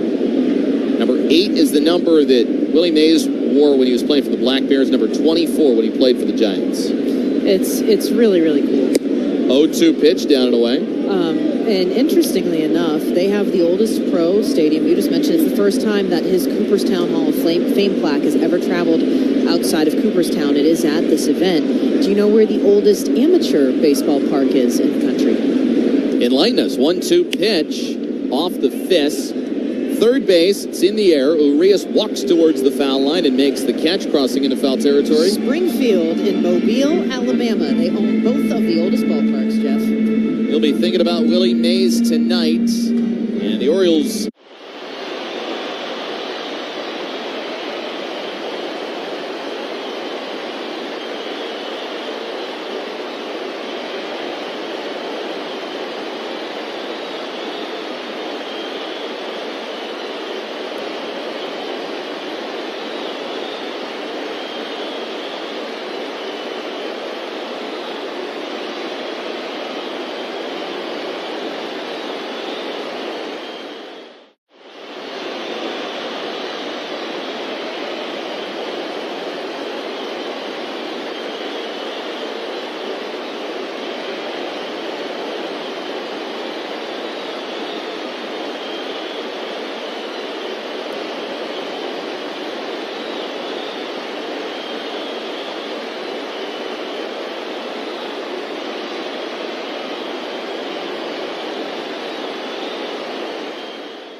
CentricBiz.com. I'm TJ Smith. Join me weekdays from 10 a.m. to 2 p.m. for the Midday Show on WBAL News Radio. The ninth inning call to action is inspired by Catholic Charities' movement to love your neighbor. Together we can have a positive impact to make our community stronger. Get involved with Catholic Charities. Love your neighbor at cc-md.org/love. Love you, neighbor. Love you, neighbor. 16-5 Orioles as we begin the ninth, and Jose Trevino, the position player, is going to pitch, and he delivers strike one into Cedric Mullins. As Mullins pops this up, foul ground first base side, Rice watches it land beyond the Yankees dugout, the first base side in the second row. He figured this was a possibility for the Yankees, who had used a total of 6 relievers after Luis Gil had the worst outing of his career, going an inning and a third and allowing 7 runs on 8 hits. The 0-2 pitch, Mullins hits a line drive into right. Backing up is Jones. It's going to go over his head. It'll carry him off the wall. Heading to second is Mullins, and he is in standing up. Cedric Mullins, a 2-run homer earlier, and now he has got a 2-strike double in the ninth against Jose Trevino. Now they will get Mullins' arm guard and other paraphernalia at second base as we pause for 10 for station ID on the Orioles Radio Network. WBAL, WIYY HD2 Baltimore. This is WBAL News Radio 1090 and FM 101.5.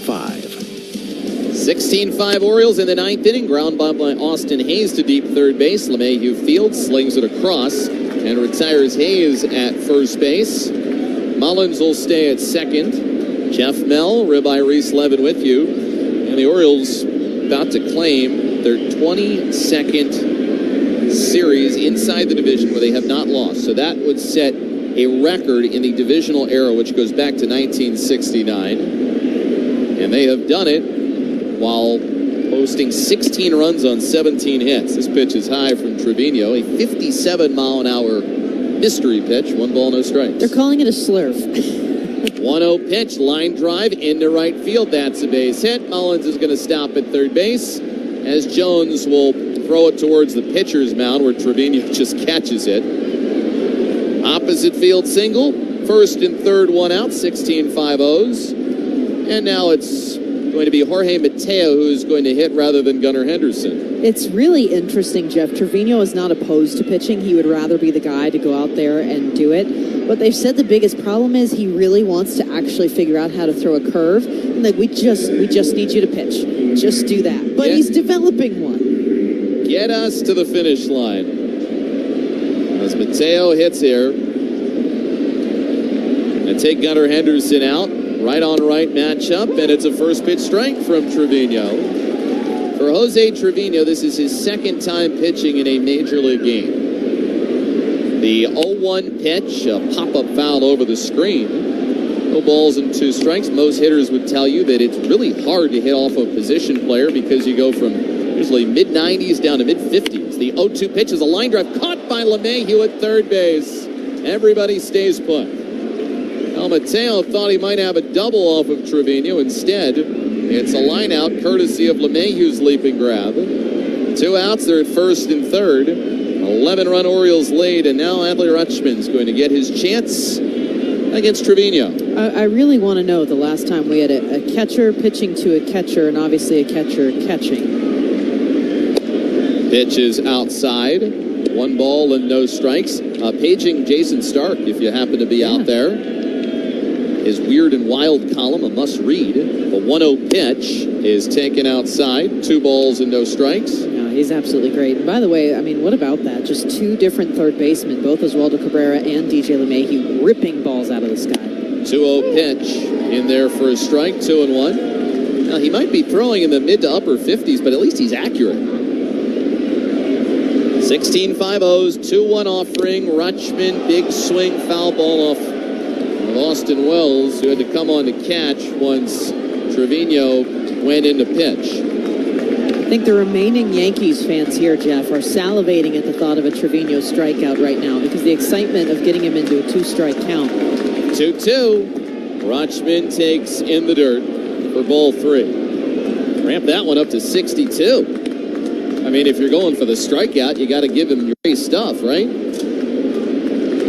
Announce your presence with authority. 3-2 pitch. Rutschman rips it foul into the stands on the first base side. Urias was traveling, but will now jog back to first base. It's a different situation here for Trevino. The last time he pitched, you mentioned it, just 1 major league appearance this year. It was because the Yankees had such a big lead. They might as well bring him in. He finished an inning of work, gave up 2 runs, but again, they still had him. 3-2 pitch is outside for ball 4. So that is walk number 7, asterisk. Jose Trevino just walked Adley Rutschman. I think you could probably forgive that one. The bases are still loaded here in the 9th inning of a 16-5 game. Orioles on top, and now it's going to create a chance for Ryan Mountcastle. And by the way, Gunnar Henderson is leaning over the rail laughing. Swing and a miss. Mountcastle cut through a 61-mile-an-hour fastball, 0-1. It looks like Mountcastle is trying not to laugh. Here's the 0-1. There's a line drive foul off to the right. 0-2. It's the closest that you come in a major league game to that feeling of playing wiffle ball in the backyard when you were younger. This is fantastic. The Orioles starters are all making comments in amazement. The 0-2 pitch, line drive center field. That'll get down for a base hit. Mullins will come in from third to score to make it a 12-run Orioles lead, 17-5 now, as Mountcastle hits regular pitching and he hits position player pitching too. So make it the last 5 innings where the Orioles have scored a run, and they have scored a run in this game in all but 1 inning, and that was the 4th. Pretty impressive stuff. Ryan O'Hearn standing in, fouls it off to the left for strike 1.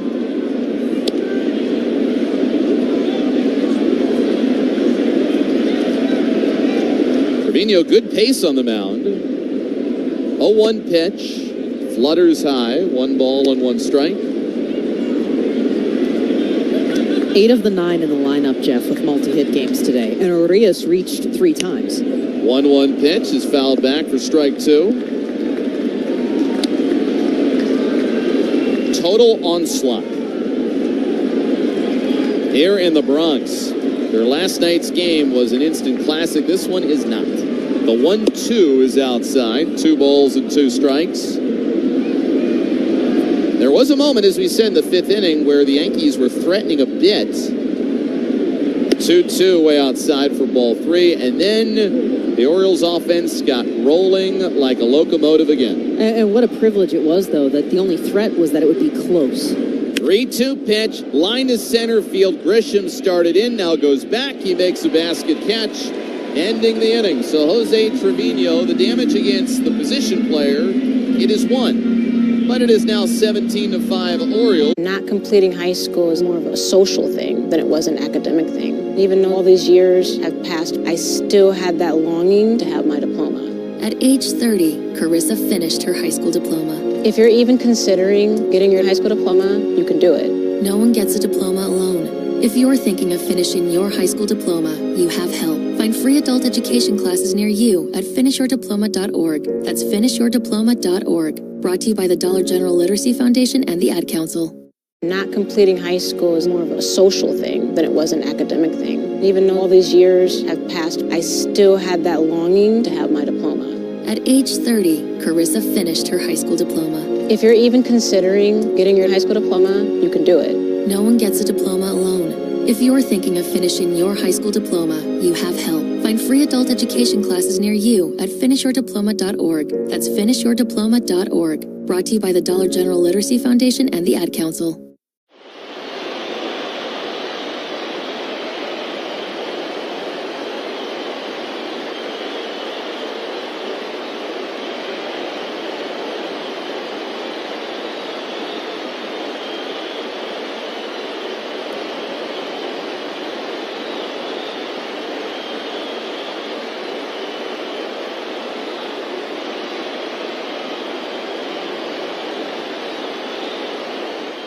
Get your tickets today at NavySports.com. WBAL News Radio 1090, FM 101.5, and the WBAL app.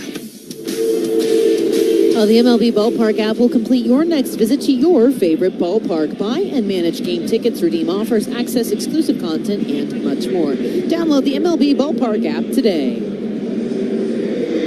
Melzy, thanks for that. As we start the bottom half of the 9th inning, the Orioles leading 17-5. 17 runs, 19 hits, no errors, 5, 6, and 3 for the Yankees. Nick Vespi is the Orioles' new pitcher. His long hair coming out of his black and orange cap as the first pitch is outside.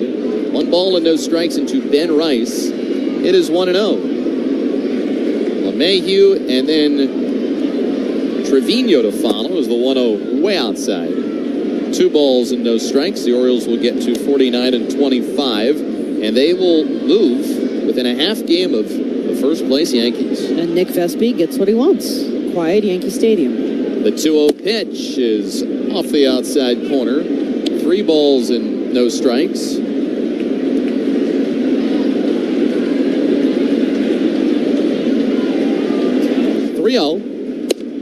And that is a called strike over the outside corner. It was outside, but that is the 17-5 strike.